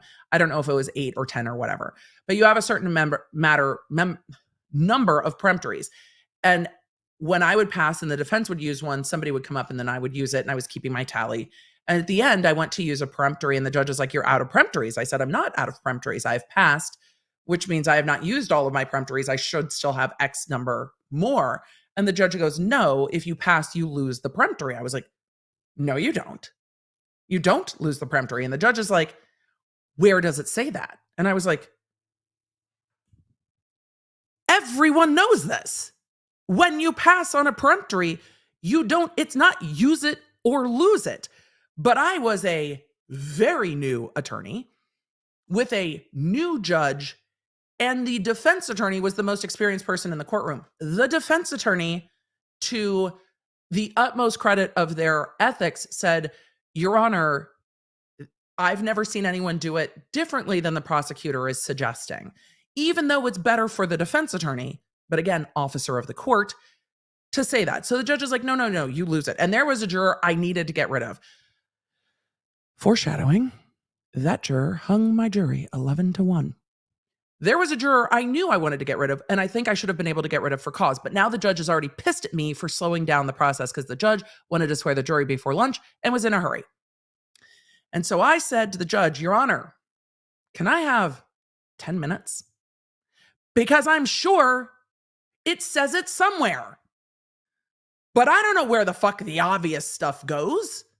Everyone knows that. Like, this is one of those things that we all just know. This is how it works." "What do you mean, where does it say that?" "Somewhere in the Code of Civil Procedure." Please don't swear the jury, because once the jury is sworn, jeopardy attaches, and I can't fix this. Please don't swear the jury. Please. And let me go to my office and find the answer. We are almost at the lunch break. And I can find you where it is. I just can't do it right now. Because I didn't know I needed to have questions for the obvious. And the judge goes, "No."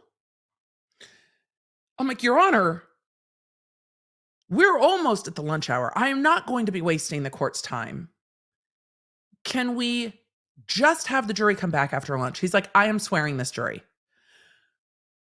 If you swear the jury, I can't remove the juror." And I felt very strongly about it. I have always had very strong feelings about DUI cases. This was a misdemeanor DUI. It was the person's 5th DUI, but it had been like the 3rd DUI within the 10-year time period and they were on probation for a DUI when they got this DUI. And so if we had gotten a conviction on that DUI, the next one would have been a felony and maybe somebody would stop drinking and driving. But also I have had friends killed in DUI collisions where they have been hit by DUI drivers. So I had strong feelings about this prosecution. The juror I wanted to kick was like, "I think people are kind of overzealous about DUI," and said something about the police department and didn't like that police department. I think they should have been kicked for cause. I still have very strong feelings about this. So I was like, this juror needs to not be on this jury. That is the juror that hung the jury 11-1 for guilt.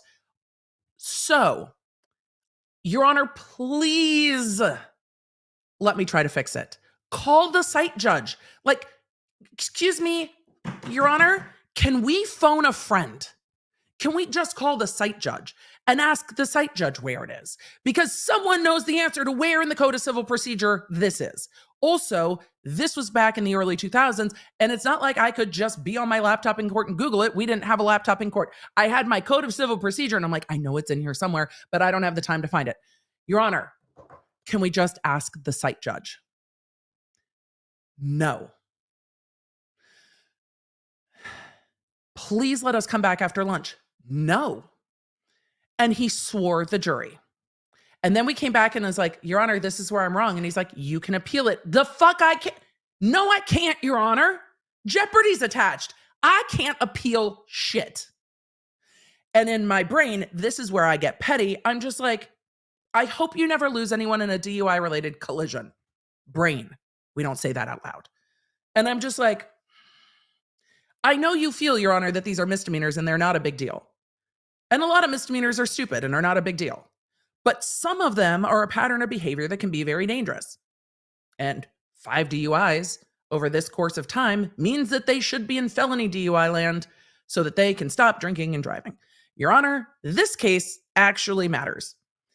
I was so mad. And so I came back and I was like, this is where it says it in the Code of Civil Procedure. And the judge goes, you can just appeal it. No, I can't. The judge is like, well, you can dismiss it. No, I can't. We can't. Do you know how law works? The fact that the judge thought that we could just magically fix it. I told you how to fix it. Don't swear the panel. Give me 30 minutes and we won't be here.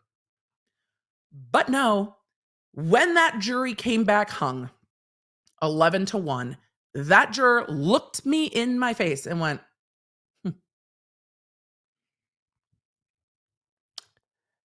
Emily, do you still remember every detail about this case? Yes.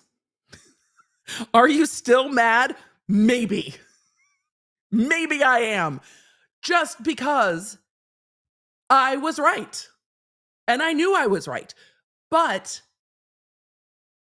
we don't always have the obvious things at our fingertips. And with not having the obvious things at our fingertips, sometimes things can get done wrong. So shouldn't the judges know that? Yes. Did I file an ethics complaint against the judge? Oh no. Oh no, my office never would have stood by that. No. No, it's a great question. It's just it's a great lesson to learn, and for young attorneys and even more seasoned attorneys to know sometimes the things that we all know, we need to know why we know them, because things can be taught to us that maybe aren't exactly that. So we always go to the code. Because sometimes you go to the code and you're like, actually, the code doesn't say that. Like, I remember things wrong all the time. So I got in the habit after that of going to the code for just about everything. It ultimately made me a better lawyer. Because I, even for the obvious things, double checked myself and then leaned all the way in to my need for all of the tabs on my Code of Civil Procedure. And then if anyone tried to borrow my book, my Code of Civil Procedure, I'd be like, do not touch it. I have this thing tabulated like a fucking Google search, pre me being able to take a computer into court and do a Google search. So that judge, I would go to my office and be like, I'm not doing a trial in front of this man again. Like, the level of petty. And I would just walk in and be like, so are we clear on the peremptories today, Your Honor? As a brand new attorney, there were definitely moments where I was like, I'm so glad my trials aren't on video. They would have been like, Emily, your face, so rude. Yes, there were days. Also, I wore very high heels early on in my career, so my feet hurt all the time. So I was definitely cranky. But that made me cranky. And I don't think I was wrong to be cranky about it. So zealous advocacy goes both ways, but also sometimes the obvious things are not so obvious.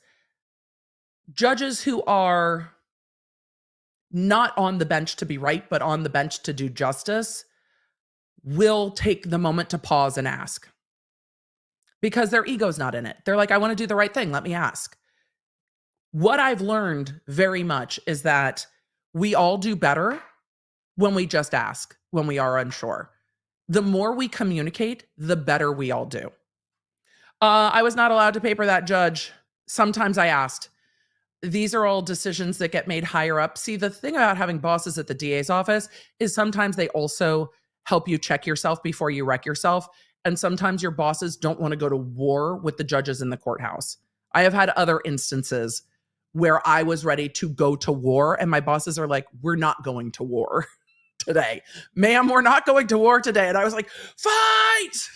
And my bosses were like, no, you need to sit down. Take a deep breath. These are the things in a career that you are going to have to be able to see the forest from the trees. And I was like, fight! Burn it down! And my bosses are like, no. We're not going to burn. Today is not the day to burn it down. So, yes, we learn things in our career and we learn when to fight and when to live to fight another day. So,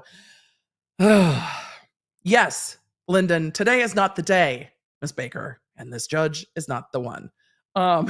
Sometimes I was like, do we ever get to fight? Sometimes we got to fight. A lot of that came from juvenile. Okay, so those are stories for another day. This is why we do not accept the obvious as obvious, and we just ask all of the questions. I'm going to start using that. Maybe her feet hurt. It's true. It's true. What does papering a judge mean? There are, sorry, something else in the chat triggered a story that I cannot tell publicly. And so, but and my brain had to process that. It's like, no. Some things cannot. What does papering a judge mean? Papering a judge means that you file a motion to disqualify the judge. You are allowed to do that when the case gets assigned to the judge. You can be like, no, for whatever reason. All right, let us resume this hearing.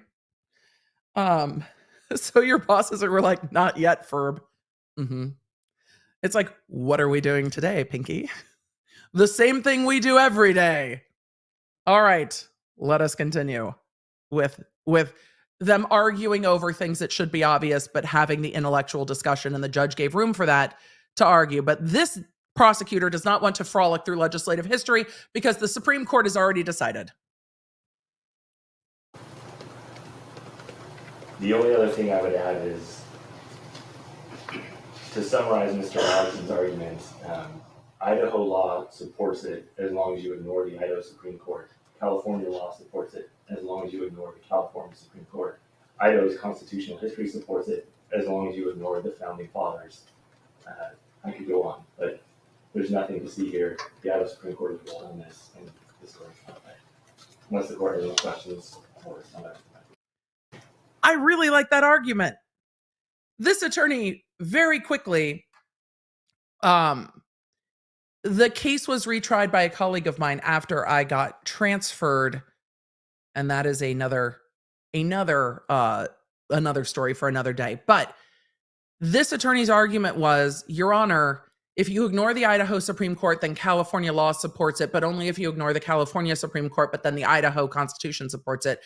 In one sentence, he very succinctly pointed out all of the judicial history you have to set aside to follow the defense's argument, and the fact that that doesn't make any sense. Thank you, Mr. Nye. Very succinctly. Oh, Mr. Nye. We've got Mr. Nye, the lawyer guy. And I appreciate that. So we've got Mr. Nye, the lawyer guy, prosecutor time, and bro, defense attorney, bro dude. I love this courtroom. Okay, Mr. Logston, you want to add anything else? Mr. Longston's like, no. Sir, no. Oh, yes, he's not done yet. Your Honor. Well, that's just not what happened.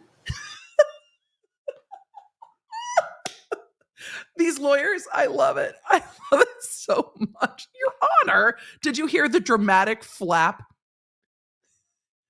The court is so much theater. I know we've all learned this from Chicago. Today's a musical theater kind of a day. But did you hear the dramatic opening of the notebook that he's probably not going to actually use anything in?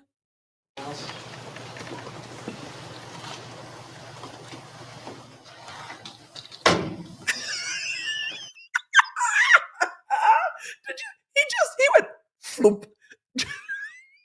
The sass in that one moment. I'm sorry, I'm not done. We're going to do it one more time. Watch. as he's Well, that's just not what happened. I mean, Judge. Look at Judge's face. I'm going to go back one more time. He flips it and looks at the judge and goes, that's just not what happened. Look at Judge's face. Judge is here for the theater of the moment. This is a very serious case. But in motion practice, you get to see some of the theatrical nature of the lawyers. But thump, that's just not what happened, is a moment. He is taking his whole moment and he is not done. All right. I swear this is the last time I'm going to rewind, but he is having all of his moments. Mr. Longston is ready.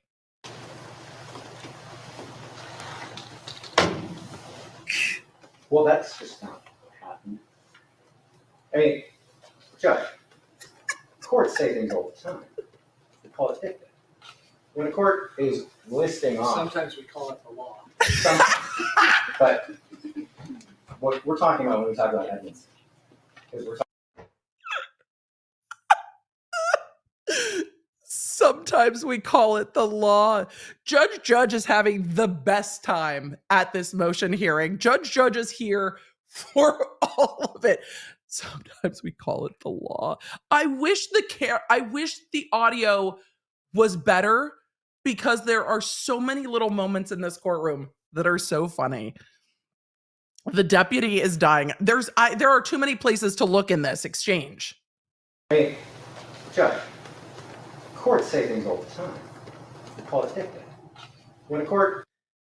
The courts say things all the time. It's called dicta. Dicta, e.g., it's like my opinion.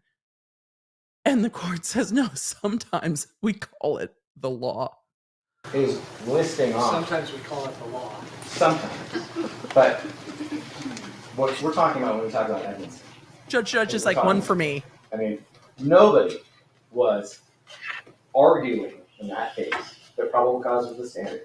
And Taylor's They posture were has not arguing over shifted whether or at not it's all. fair that some people get a prelim and some people get a grand jury. That's what that argument was about. And the guy didn't come in and say, oh no, I got a grand jury and the standard is beyond a reasonable doubt. But that's too, I don't like that. I'd rather have a prelim with a probable cause standard. That doesn't occur in that case for various, I'm sure, fantastic reasons. And the same thing happens in these later cases. I mean, it gets responded to. And yeah, like I said, Your the Supreme Honor, Court that's not like adopted even a what they rule, said. But it's never tested. She the doesn't even go constitutionality here. of its own rule. It's never heard arguments on any of these things. It doesn't, it's not stating a holding after an argument. What it's doing is it's just reviewing what it believes the law to be, that nobody's picking a fight about it. I'm picking a fight about it. And You may have the opportunity to do that to the Supreme Court. He said, Your Honor, no one's picking a fight about it. Well, I'm picking a fight about it. And Judge Judd's like, well, you may have the opportunity to do that to the Supreme Court because Judge is going to deny this and they have the opportunity to appeal the ruling. So that's where the judge is smiling, saying, and you may get to talk to the Supreme Court about it because I know I'm ruling against you and I know you're going to appeal it. With a giant fucking grin on his That's what face. you're building- That's what you're building for. If Because that's- you know that I am constrained by The existing law. I can't just change the law as a trial court if it's established. And I would say that in Edmondson, there wasn't an argument because it was settled law. I mean, I think that's really the problem. So. I'm sorry, counsel. The problem is the law is settled, not the way you say it is. So good luck appealing this, but I can't change the law. Look, the judges impose the law. The legislature writes the laws. We do not need the judges redetermining what the law is. The legislature needs to do that. Of course, a lot happened from, 1880, 1890 to now. Elmer, but I'll get the to that at law questions. doesn't always just sit still. The first. I mean, it evolves. And that may be just what happened naturally. I don't agree that the language of the statute is completely clear too. I mean, I think you can interpret it different ways, and a lot of people have interpreted that language different ways. Whether it's beyond a reasonable doubt or probable cause. The defense is like, but Your Honor, it seems like the legislature used them synonymously. And the judge is like, I don't use them synonymously, Mr. Longston. I don't use them synonymously. And you can argue with me about that. I'm kind of baiting you about that. So, Judge, I'm baiting you the about cases that. that say that are very self-serving. And these are courts that are essentially openly hostile to the idea of using a beyond a reasonable doubt standard. And so they make claims like to warrant really means to permit the trial jury to see it. That's not the wording of this statute. The California case gets written in the backdrop of a statute being passed in the 1940s that says probable cause is what you're going to look at. But Your Honor, in California, and the judge is like, oh my God, I don't care. So it really doesn't, whether or not the grand jury is being told something else to some extent turns into a moot point. The reality is, just because the courts didn't like what the legislature had adopted, and in our case, unlike California, unlike New York, but what was part of the concept of due process in our Constitution was written. Just because the Supreme Court doesn't like it, doesn't mean it's somehow settled law because it refuses to follow it. It has to actually have a case and determine it. Now, occasionally, they can pass rules like they did, and so that's where this whole question of whether or not this is a substantive right and a procedural right. But they never ruled on it. And Your Honor has the ability to look at the whole mess, the totality, and say, it's reality, but it's a mess. What is the law? What was the law in 1890? And when did it change?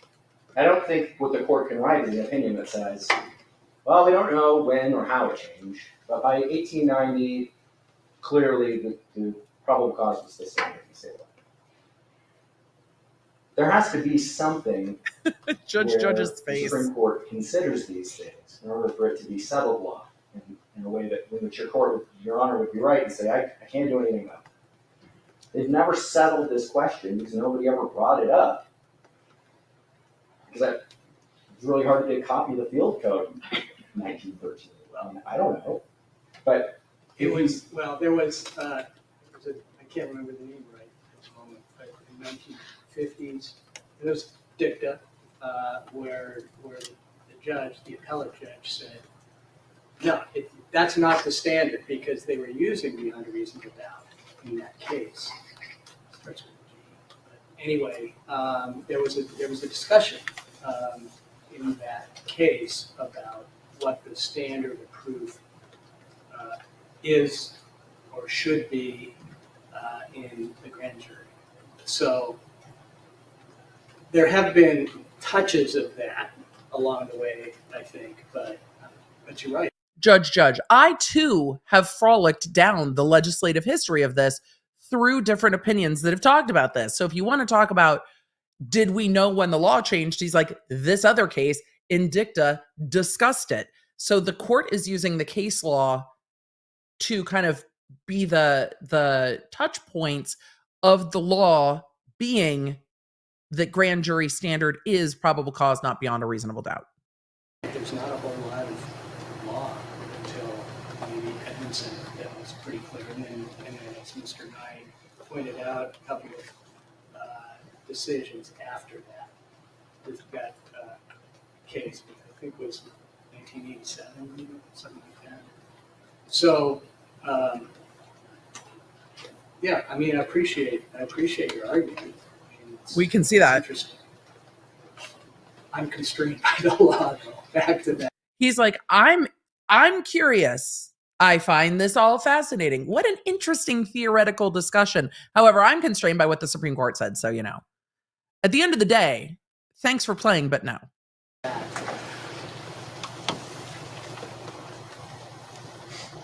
And I think the court is giving a lot of leeway, knowing that the defense will want to bring this up on appeal. He's given them a long bit of runway to have this conversation, but also this judge genuinely seems to enjoy the intellectual conversation about the origins of law and the background and the attorneys attorneying. The DAs are probably exhausted because they're like, I have like an entire day worth of work to do, and we have done this for an entire day. But the judge is like, I'll allow it. Let's have a conversation.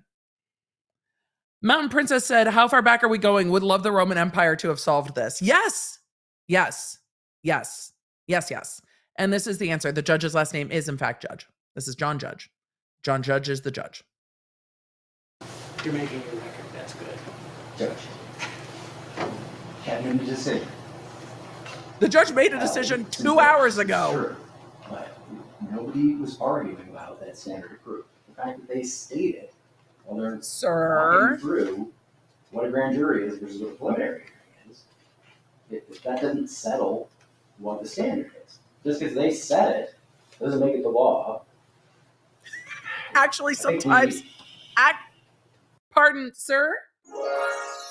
Actually, sometimes when we're talking about the Supreme Court, just because that's what they said doesn't mean it's the law. A lot of times, though, it is, though.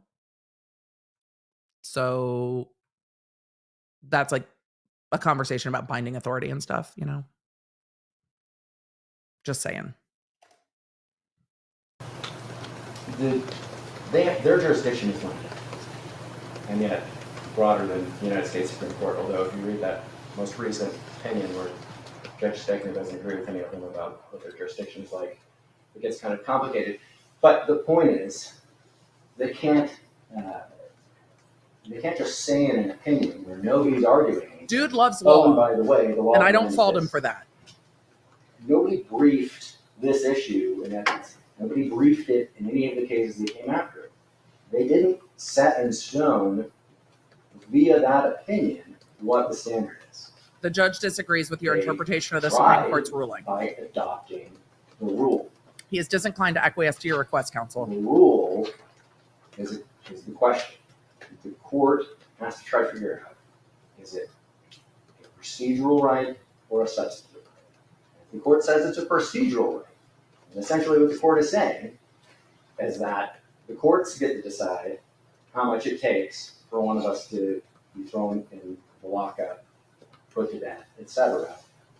Which I can't find any case that has ever said that. They've all said that the standards being set by the Constitution or the legislature, setting these standards over and over and over again. So for the Idaho Supreme Court to issue a rule, I agree that this is a very helpful angle that you can see the judge on the Zoom call, there is a statute because we get to see how that he's says responding. otherwise. They can't do that. I like it when we can also see the That deputy. didn't become something that, they did it, but the court is in a position to consider whether or not they could do it. The court can tell the Idaho Supreme Court this rule isn't constitutional. Courts can do that. We consider bail issues. We consider bail on appeal, things like that. Statute versus procedural rights. Those things occur. And the lower court can look at that like anybody else can. Who's in the right? Is it the legislature or is it the court? So I think the court can decide all these things.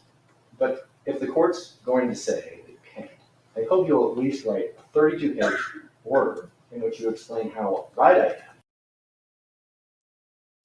What? I hope you will at least write a 42 or 32 page order about how right I am. I'm gonna just back up as we get to the don't be afraid to shoot your shot. This dude's not throwing away his shot. I didn't realize today was Halloween Hamilton the musical in Idaho court, but he is definitely not throwing away his shot. And I love that his closing is, I would love for you to write a 32-page opinion or 42-page opinion about how right I am. What is happening? This is why we watch the court hearings. None of this was communicated in the judge denied the motion. Those things occur. And the lower court can look at that like anybody else can. Who's in the right? Is it the legislature? Or is it I think the reason he's asking for the long order is he's poking fun at how long his motion was, because his motion was like 42 pages or whatever. It's how long his motion on the Magna Carta and the history of law in New York in 1890 was. the court? So I think the court can decide all these things. But if the court's going to say it can't, I hope you'll at least write a 32-page order in which you explain how right I am about everything except. Thank you. Judge is like, thanks, buddy. I appreciate the argument. I think it's really creative. And I appreciate the journey back through history. I think Judge is like, this was the most fun I've had since law school. Thank you so much, counsel. This has been a delight. And you can tell he enjoys the back and forth of the nuance of law. But at the end of the day, this is an easy back and forth intellectual exploration for the judge to have, because the Supreme Court has made it clear. So this judge is like, I'm following what the Supreme Court has done. Go ahead and appeal me. I think it is an important factor in determining what the law is and why the law was established the way it was. But even you, okay, and I've heard this, but even in your brief, and this is your quote, okay. The court is quoting the lawyer's brief back to the lawyer and denying his motion, which I love. That the whole of modern jurisprudence on the issue is against it, as well as the least one founding father of this state. So I get it. I mean, See, quoting documents on TV isn't easy. what it comes down to me is that I The am law is settled. constrained by what I believe is settled law in Idaho. I may be wrong, but this is. Counsel, if I'm wrong, can you please get the Supremes and the other black robes up at the other court to tell me that I'm wrong? Because I can't tell me that I'm wrong because I think that I'm right. So I'm going to need you to go find some other judges to tell me that I'm wrong if I'm wrong. But what I love is that Judge is like, hey, let's explore it. If the law is wrong, if it's been interpreted wrong, let's figure it out, because there's time to do this now.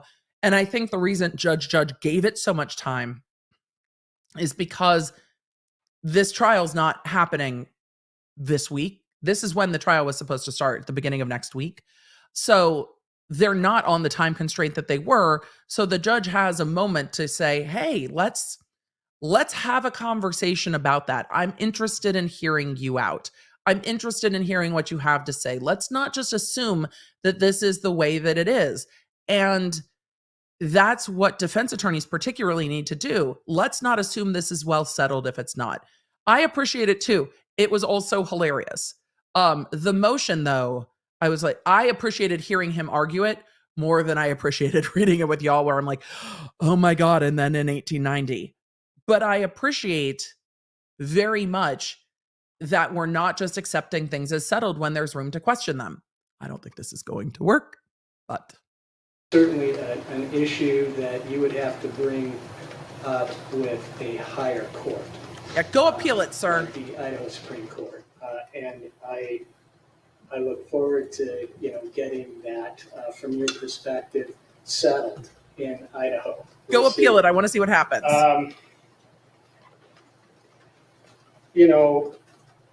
There's the rule, of course, which we've talked about, but this argument really is fighting against some case law too.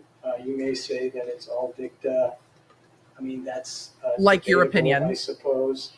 But the Idaho criminal rules, specifically Rule 6.5A, expressly states that probable cause is the standard, not beyond a reasonable doubt, and for a grand jury's indictment. and I think I have 3 or 4 recent, because this argument has been circulating in the state. I think I've Oh, I imagine that at some defense attorney conference, the kind of conference I never got invited to, I imagine at some conference, this was all discussed. And the defense attorneys, we will see this in the law when the defense bar is like, hey, there's this issue with DNA, or there's this issue with a particular new scientific test. They will find issues, and then they will discuss it with other defense agencies and defense attorneys across the country.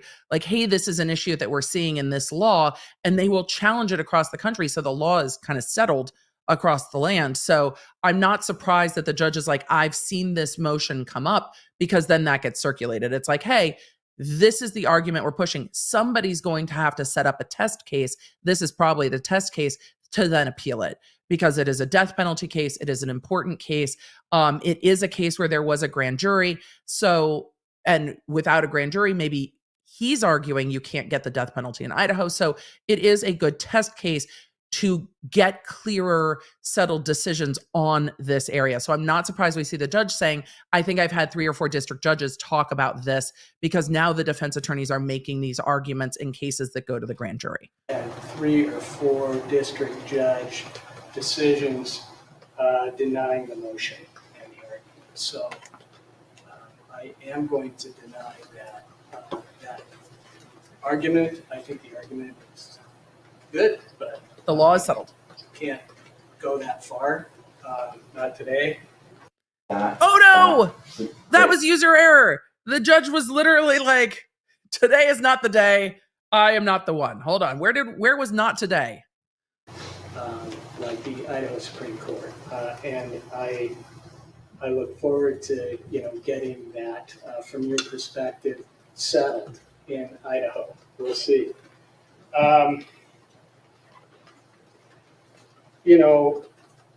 There's the rule, of course, which is I'm going to we zoom talked about a little bit. that specifically states that and the argument.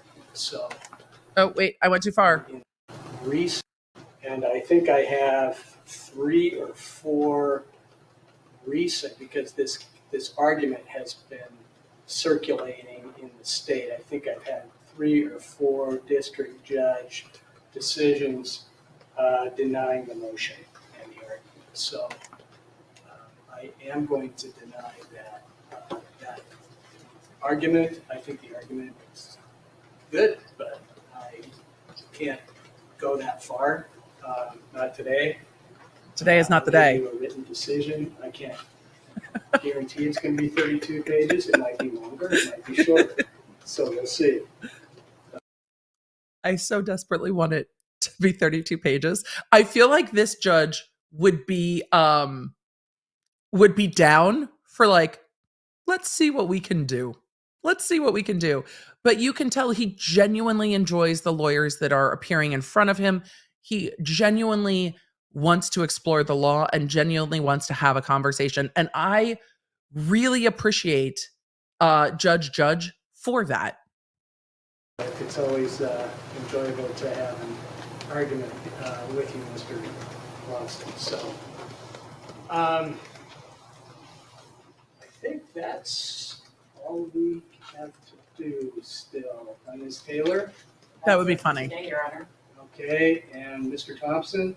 Yes, sir. We're done for today. Okay, nothing else to address then. Lead counsel's like, Your Honor, we're good. Ann Taylor and the DA were just like, thank you for letting our second chairs have their day. We appreciate it. Let's continue. So I think we are done for today. That's Okay, enough work for well, this day. I hope you all got a touch of Idaho history and the law. Judge looking out to the media saying, I hope everyone has enjoyed this frolic through Idaho history, California, and New York, and how laws are made in the United States. Judge would be a fantastic guest lecturer. He very much enjoys this. And how it works, and our Idaho and United States Constitution. So go out and learn some more. Well, thank you, Your Honor. We learn about law here all the time. That's what we do. This is the thing. But I really enjoy Judge.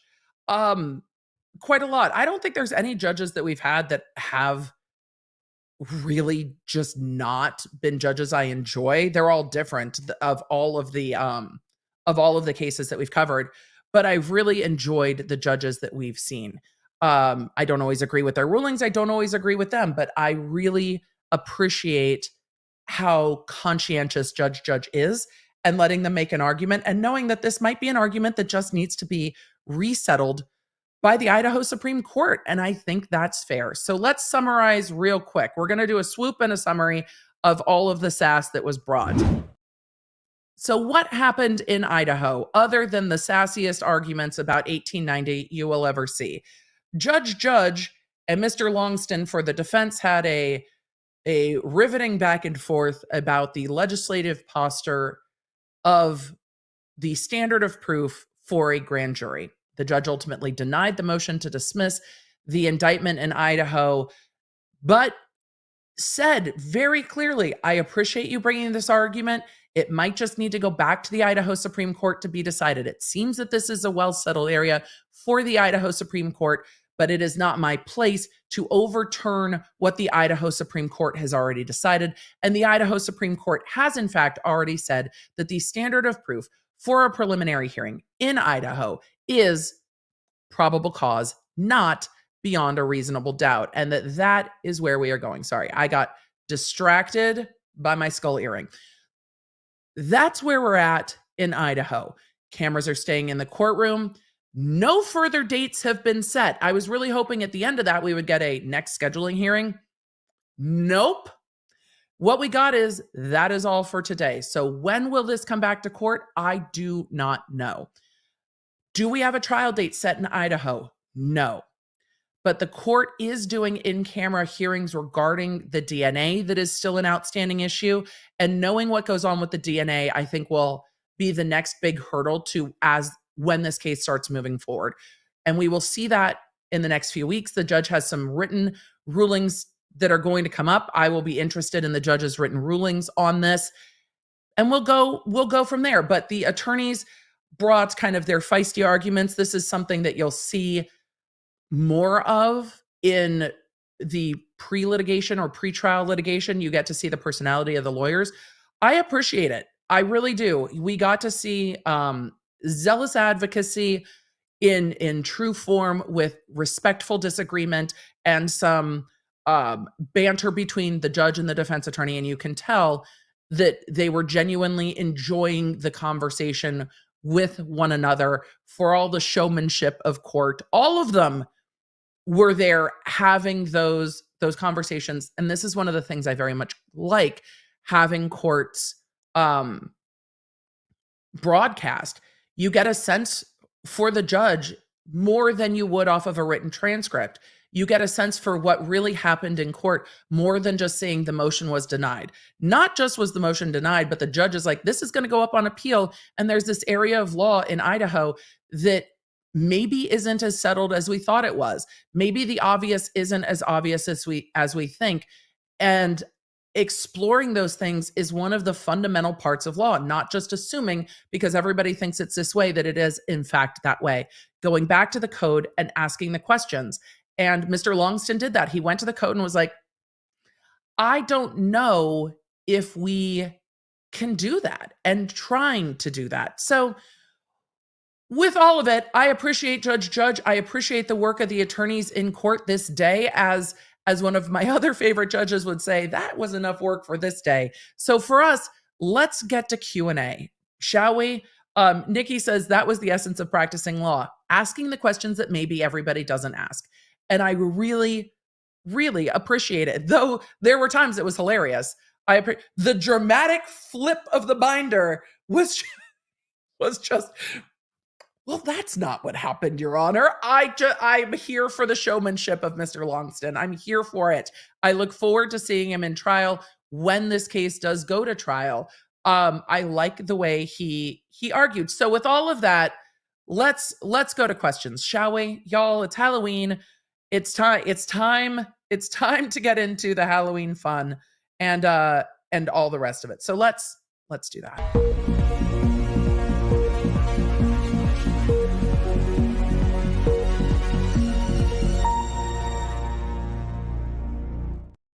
All right, y'all. Let's do some questions. Chat, it's good to see you. That was a long and winding conversation through a 45-minute court hearing that took 2 hours to cover because there were some sidebars in there where we had to tell lawyer stories. But again, we needed that moment to just look at the lighter side of legal practice inside of a heavy case, and B, have a conversation about law in practice, because the way it is on TV is not always the way it is about the rest of this. Trucker David Y said, hello, first-time commenter. Well, thank you, and thank you for the super chat. I'm normally part of the replay crew. Just wanted to say I love listening to you while driving the big rig. I found you during the H3H3 lawsuit about the Paul fight. That one's not done yet, the federal one. I need to do another YouTuber lawsuit day because we've got a bunch of stuff to cover. But thank you, Trucker David. I hope I talk long enough to hopefully keep you engaged during the long drives. I saw another question here. Karen, did you see Brian Enton's tweets about the King Road house? The FBI is there right now. I did not. I wonder if Brian Enton is still in Idaho after covering this court hearing, but this court hearing was last week, or if that's from people on the ground. Let's go to whatever Twitter is called these days. I'm never going to be able to call it X. It just doesn't work for my brain. Let's see what Brian Enton has to say, and then I'll go look and see if Chanley Painter has to say anything as well. But there's video. All right, let's take a look real quick at what's going on, because let's do a quick what's going on here. The King Road house, which is the crime scene for this case, had been scheduled to be demoed, and then it had been paused. So it's interesting that there is something going on there when the demolition had been paused, because everybody said they were done. Plywood just removed from the doors and windows of the house where the University of Idaho students were murdered. FBI going back in to construct a physical model of the inside. Well, that makes sense. They might be doing the 3D model so they can construct a physical model. Yes, this is somewhat unexpected, especially considering prosecutors agreed to have the house demolished, and it likely would have been torn down already had the victim's family members not fought it. I'm told family members got a heads up FBI would be back today.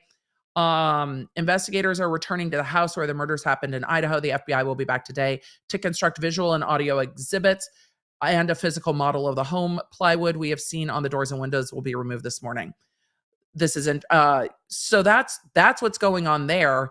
I appreciate that Brian Enton said why. I honestly had thought that they had already done that. And it's concerning to me that prosecutors agreed to allow for the demolition of the house when they hadn't done that yet. Because from everything I've read about this case, there is going to be question about how somebody could have gotten to this part of the house and that part of the house, where the different victims were located. I would have thought that modeling of the house would have already been done. So I'm surprised that it wasn't, considering everybody agreed. So how was this not already done? That's surprising to me. Ippy Fluffy says, do you still tweet on X, or is it called something else? I don't know. Is it Xing? I don't know. Posting? I don't know. I can't. I'm not on the app a lot. I have not been on social media a ton. I am on YouTube and in our member spaces just because I've been so swamped. But I don't even know anymore. So let's see. I thought the home was a health hazard. Are they covered from head to toe? They might be. And the home is not going to look the same as it did because a lot has been remediated out of the home and destroyed for testing. So I don't know. But the fact that they didn't do that is strange. I didn't know you could tear it down before trial. There were motions over this that I covered ages ago that talked about the fact that the house is not in the same condition it was. So you couldn't even do a jury view because walls have been opened up, floors have been ripped up. The house is not in the same condition. So a jury view would not happen. So the prosecution and the defense said, we've gotten everything we need from the house. I assumed, wrongly, that meant they had already done 3D imaging for modeling of the inside of the home, especially when you have victims found in different parts of the home and you're going to need to explain to a jury how someone got in and out of the home. So yeah. Kelly said, well, I'm glad they didn't tear it down. Same. Melissa said, question, are these arguments being made to be later revisited down the line through appeal? Loving your coverage, your case coverage as always. A lot of these arguments are being made so that they can go up on appeal. Yes. And I think putting them up on appeal is maybe what needs to happen. So just call it shitter or shittier. I don't know what to call it. They did not unpause demolition. The families asked the university not to demo it. The university owns the home now. And the university said, given the request of the families, we'll just leave it until the trial is done. The families were concerned that stuff hadn't been done. The families were concerned that, and maybe this is why they were concerned things hadn't been done. The families were concerned that need would come up, and they have been proven right. Law enforcement didn't try to do the modeling because they didn't have time with the initial trial date. Now they have time. I mean, I think they could have still taken had the 3D scans done. They might not have been able to model them, but they could have at least done the 3D scans to preserve that data with whatever the name of the scan is that they used in the Murdaugh case. I don't remember off the top of my head. Anne said, unrelated. Aaron Smith said such lovely things about you on a live recently. That's very kind. About your take on Leah Remini's lawsuit. I need to check back in on that lawsuit after BravoCon. I was so pleased. Like, I know her.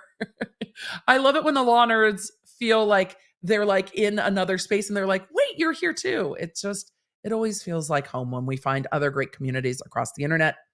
Alan said, I was in traffic court listening to the defense argue the applicability of the new 3 strikes DUI rules to convictions before the penalties increase. The judge praised his presentation as a practice run for the appeal.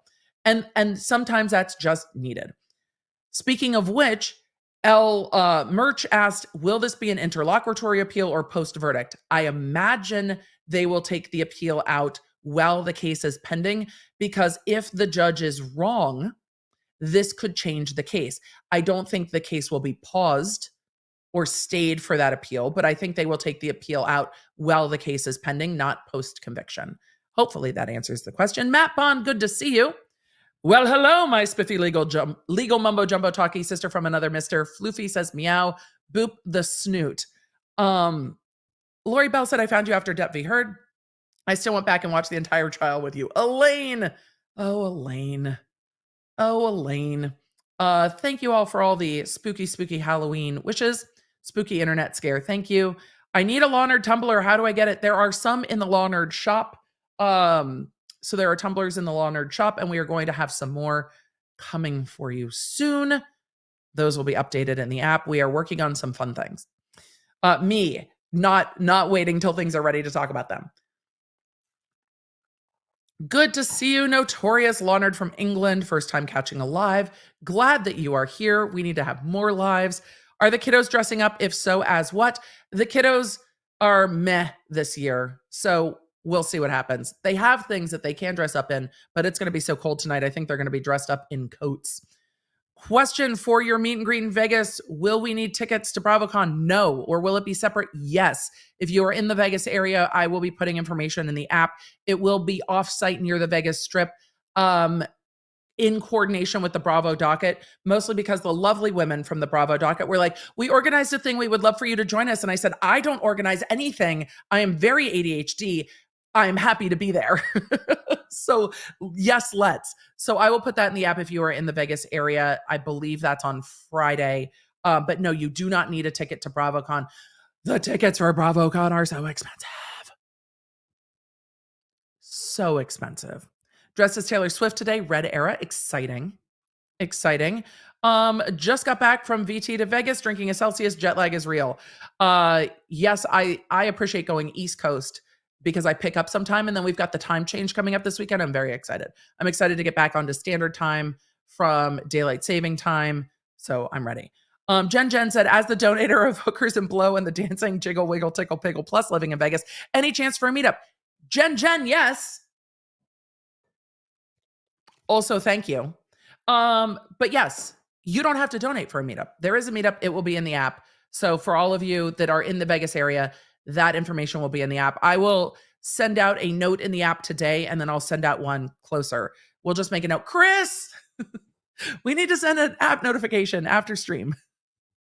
Ario said, I'm so glad my boss lets me watch EDB while I work. Benefits of being my own boss. Thank you, EDB, for amazing content and community. Yes, your boss also needs to grant you a nice lunch break so you can get some fun snacky snacks and maybe an early day today because it is Halloween.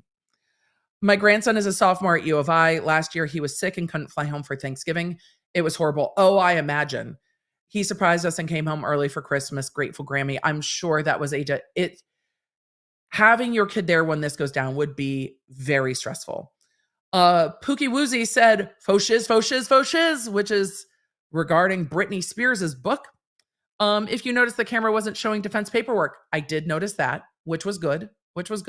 Emily, how do you get Pikachu on an EDB plane? You Pokemon.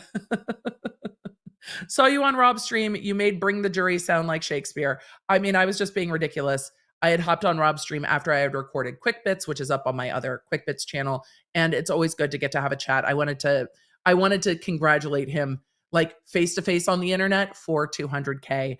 And so he was generous enough to be like, yes, come on, we'll have a little chit chat. I don't get to do it often these days to pop onto people's streams and chat. So it was really nice.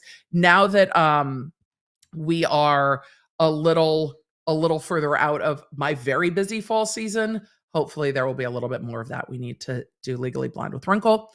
It's giving nobody likes me, everybody hates me, I'm going to go eat worms vibes. I don't get invited to those parties. Tara said my 8-year-old daughter said I should dress up as EDB as me because she is smart, Mom. She is so smart, Mom, and you always smile when she is home. Well, thank you, and her purple hair is amazing. Thank you, Tara, to your daughter, and thank you for sharing that with the law nerds. I definitely saw on social media those that dressed up like me last year. It was very sweet and flattering, so thank you. Aaron Evans said, I can sort of get behind him. In my opinion, it does seem way too easy to indict. Maybe a higher standard is what we need. Not beyond a reasonable doubt, maybe clear and convincing. And this is an argument to have. Aaron, I think what he's arguing is that the Supreme Court downgraded what the legislature meant and that needs to be clearly addressed. And that question has not been answered. So I think it's fair. Question, don't they have to take up the question about Supreme Court decisions with them, not with the individual trial court judge? Emma, you generally can't go directly to the Supreme Court. There has to be an actual case in controversy. You can't just go to the Supremes and be like, excuse me, I think that you got this one wrong. Can we just reevaluate? There has to be a case in controversy, and then it has to work through the lower court process. So he's doing what needs to be done to challenge this. You bring it at the lower court level. You make all the arguments. You lay the groundwork. It gets denied. Then you appeal it. And then if it needs to go up to the Supreme Court, it works its way through the appellate process.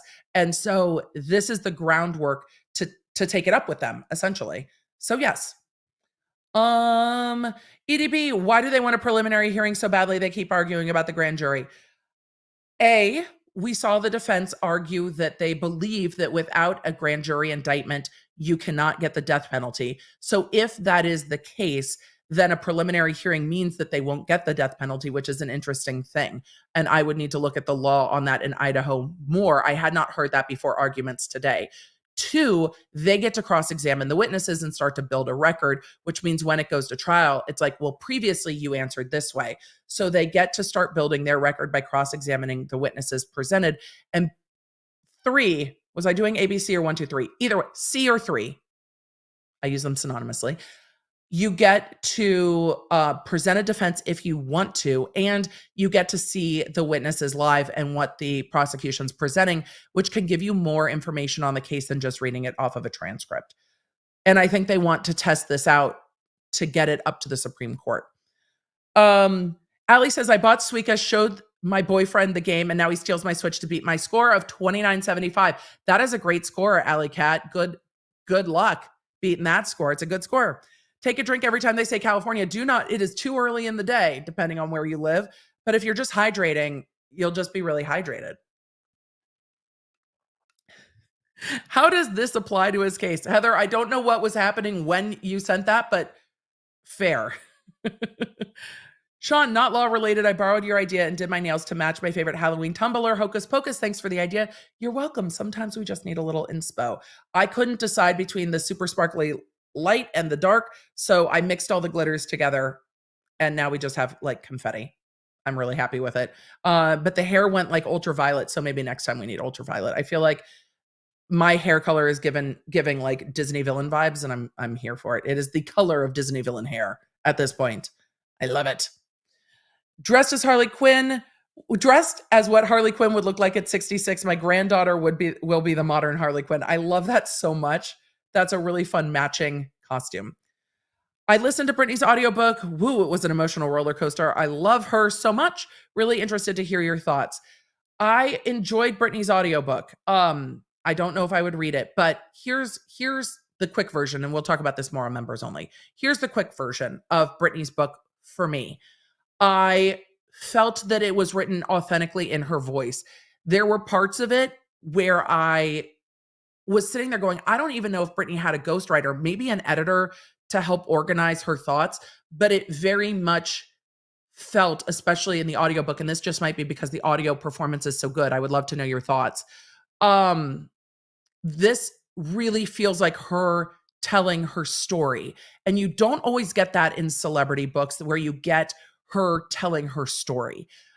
I appreciated hearing her behind the scenes talk about how she felt about the conservatorship, how she felt going into court the day that the audio, got leaked all over the internet and we heard her fight for herself. I was surprised that they didn't take a transcript of that hearing and put in what she exactly said. That was the one part that surprised me, because I've seen other authors do that when there's like a transcript of what they actually said, but her retelling of what she said was much shorter than what she actually said in court. And I wish they had said, this is the transcript of what was said in court, and put it into the book to memorialize it a little bit further. It made me sad listening to her talking about her and Sam, because now that they are in the process of getting divorced, that just made me feel a little bit sad when she talked about how she felt that other men in her life had abandoned her. And then we're now in this situation where it feels like that's going on. She apparently hinted to a part 2 on Instagram, but deleted the post. It was very much ghostwritten. It might have been, but it sounded true to her. And I think that we don't always see that. I think some ghostwriters, or maybe it's the author that wants it, try to elevate the author in a different way. This felt very much true to her, and maybe as if they interviewed and she dictated it, and then the ghostwriter kind of organized the stories together, but didn't change her voice.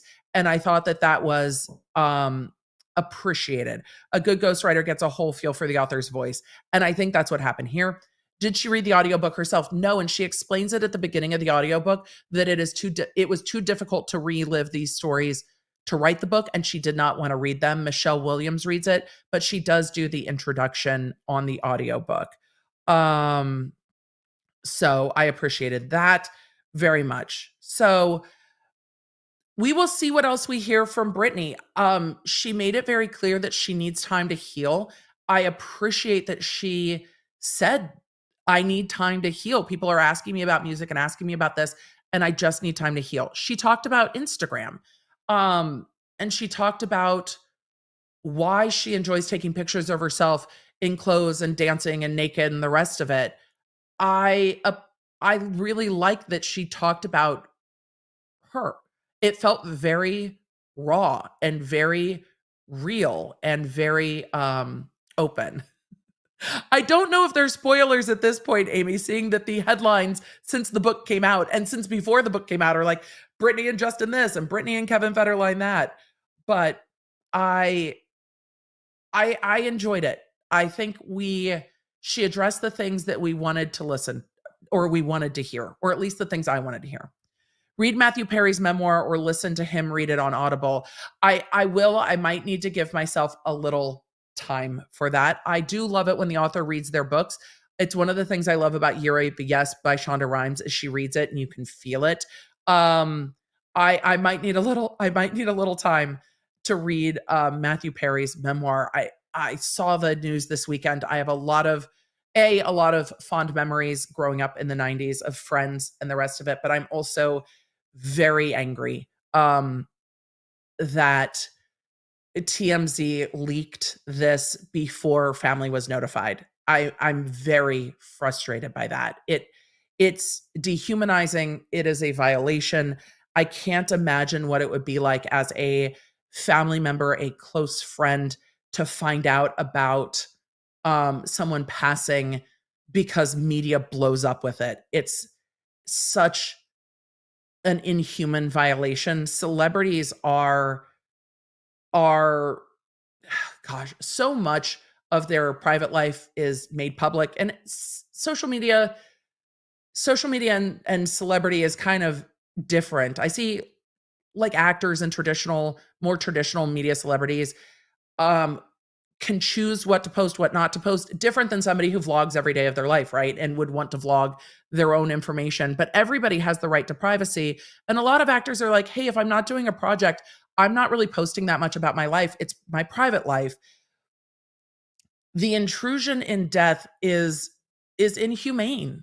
And it really is such a violation. It just, every single time it makes me mad. The story is going to break when it breaks. Just let family be notified. And then let people mourn. So it just made me really sad and really frustrated. I'm not surprised. Which is why I said I'm mad. I'm not surprised. I'm mad. Like, I'm mad about it. And I don't know what the solution to that is, but I understand when we're seeing family members start to go to court to seal autopsy proceedings and things like that of celebrities. We saw that with Bob Saget, and I can understand why there needs to be some protection, and some fucking dignity. Like, is it that hard to give people some dignity? Is waiting an hour for family to be notified by law enforcement going to change anything? No. The only thing it changes is giving people dignity. How is that a bad thing? But I also don't work in media. I would love to see what Morgan Tremaine has to say about it. I don't know if he's made a video about it. I would love to see what he has to say about it. But I see a lot of you in the comments saying, but they need to get that click first. If social media or if legacy media companies are struggling that bad to get that bag, then maybe they're doing something wrong. And maybe there's room to do something different or do something better. But I have a very low tolerance for a lack of human decency. So thank you so much here for the years. I appreciate it. I love it when authors read it, but also the fact that Ryder Strong narrated Anthony Kiedis' autobiography still tickles me, which sounds amazing. I'm down the rabbit hole in the fantasy book talk world, but I do love a celebrity biography. Like Kobe Bryant's family, yes. Just, it's going to be awful for everyone. Just there's so much intrusion into people's lives already. Can we not do that in death? Just, can we not? It shouldn't be that difficult. And I really, until we start treating each other with decency, and the media also starts treating people with decency, I worry. Like, the next couple of years are going to be rocky. But we're just going to keep doing what we do here. And if that means less clicks, it doesn't matter. You know why? We've got the law nerds. We're going to talk about Taylor Swift another day. because I want to talk more about the way the music industry is changing on re-recording rights on the heels of Taylor Swift re-recording, but that's for another day. Here's my teases of things I want to talk about. I want to have another ridiculous stream. We're going to have to talk about Amaranth's new beer project at some point, and if it's legal. I've got questions. We're going to need to talk. There's a new tattoo lawsuit it's not new. It's an ongoing lawsuit that's getting ready for trial that I just found. We're going to need to do some tattoo lawsuits and more. So we're going to need to get back into the internet ridiculousness, but that's where we are. Why is Suika so addictive? I don't know. It's the perfect balance of being challenging, but being accessible and easy to get into. It takes some strategy, but you can also play it without a little bit of strategy, and then you can learn the strategy as you go. It's adorable. The music is great. Like, it's so good. It's so good. Tattoo lawsuits, yes. They're generally in the copyright range. So copyright lawsuits over tattoos. We're gonna get into that. We're gonna get into that. Food court. Do Pop-Tarts have enough strawberry? I think the Amaranth beer might be a next food court episode. So, and then we're going to end on Kelly H's very serious question about actual law and not the Suika game. Is it unethical for a judge and a lawyer to be friends outside of court? No. Lots of judges and lawyers are friends because, well, most judges were lawyers once too, and they have friends. Here's where there's potential conflicts. Like, Judge Abby and I travel together. Judge Abby and I are like besties. I could not appear in front of her in court. So if I had a case that I was working on that got sent to her, she would say, we have a personal, like a close personal friendship, so I cannot appear on her cases.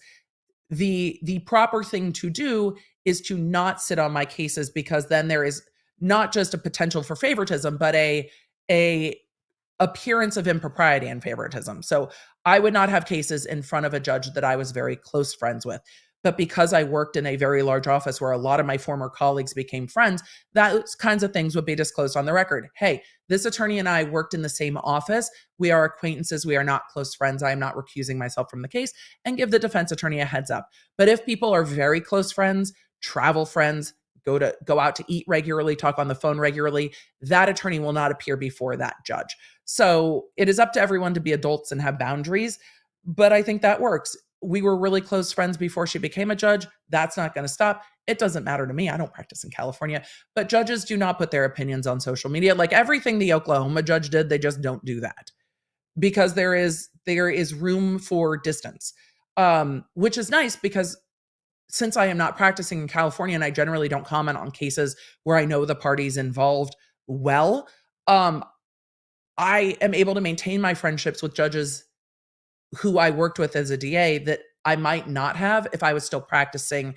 in that jurisdiction. So it's actually been really nice for me to be kind of out of it, because it has allowed me to stay friendly with people that I really like in a way that I wouldn't have and didn't when I was practicing. I've had friends I've reconnected with that I know I'll never be appearing in front of now. I'm not doing criminal law anymore. Even when I do legal work, it is consulting work. So it's nice to get to reconnect and be like, so I just do this on the internet and I know you. I'm not going to comment on any of your cases. So we get to like hang out again, which is really nice. Tracy, this is what I saw in the media, is that a first responder did in fact leak it to TMZ, which after the Kobe Bryant case is also deeply concerning. Because decency, you want the first responders that show up to have decency and discretion and discernment. Anyway, with all of that, I want you to have a happy and safe Halloween. Have a lovely time if you are trick-or-treating or hosting or just hanging out at home with the lights off so your dogs don't get scared because people are ringing the doorbell nonstop. However you are choosing to enjoy your evening, I want you to enjoy your evening.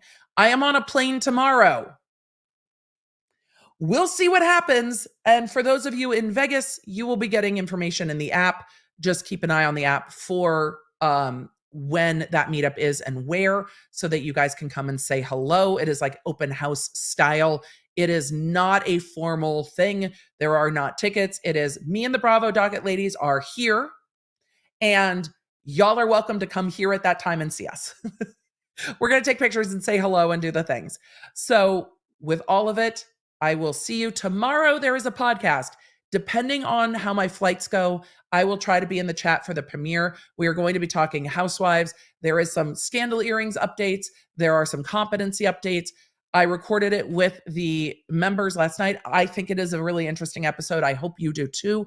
And on Thursday, I'll be streaming from my hotel. Members, I will be doing some streams on YouTube for the members while I am at BravoCon. So keep an eye on your member spaces.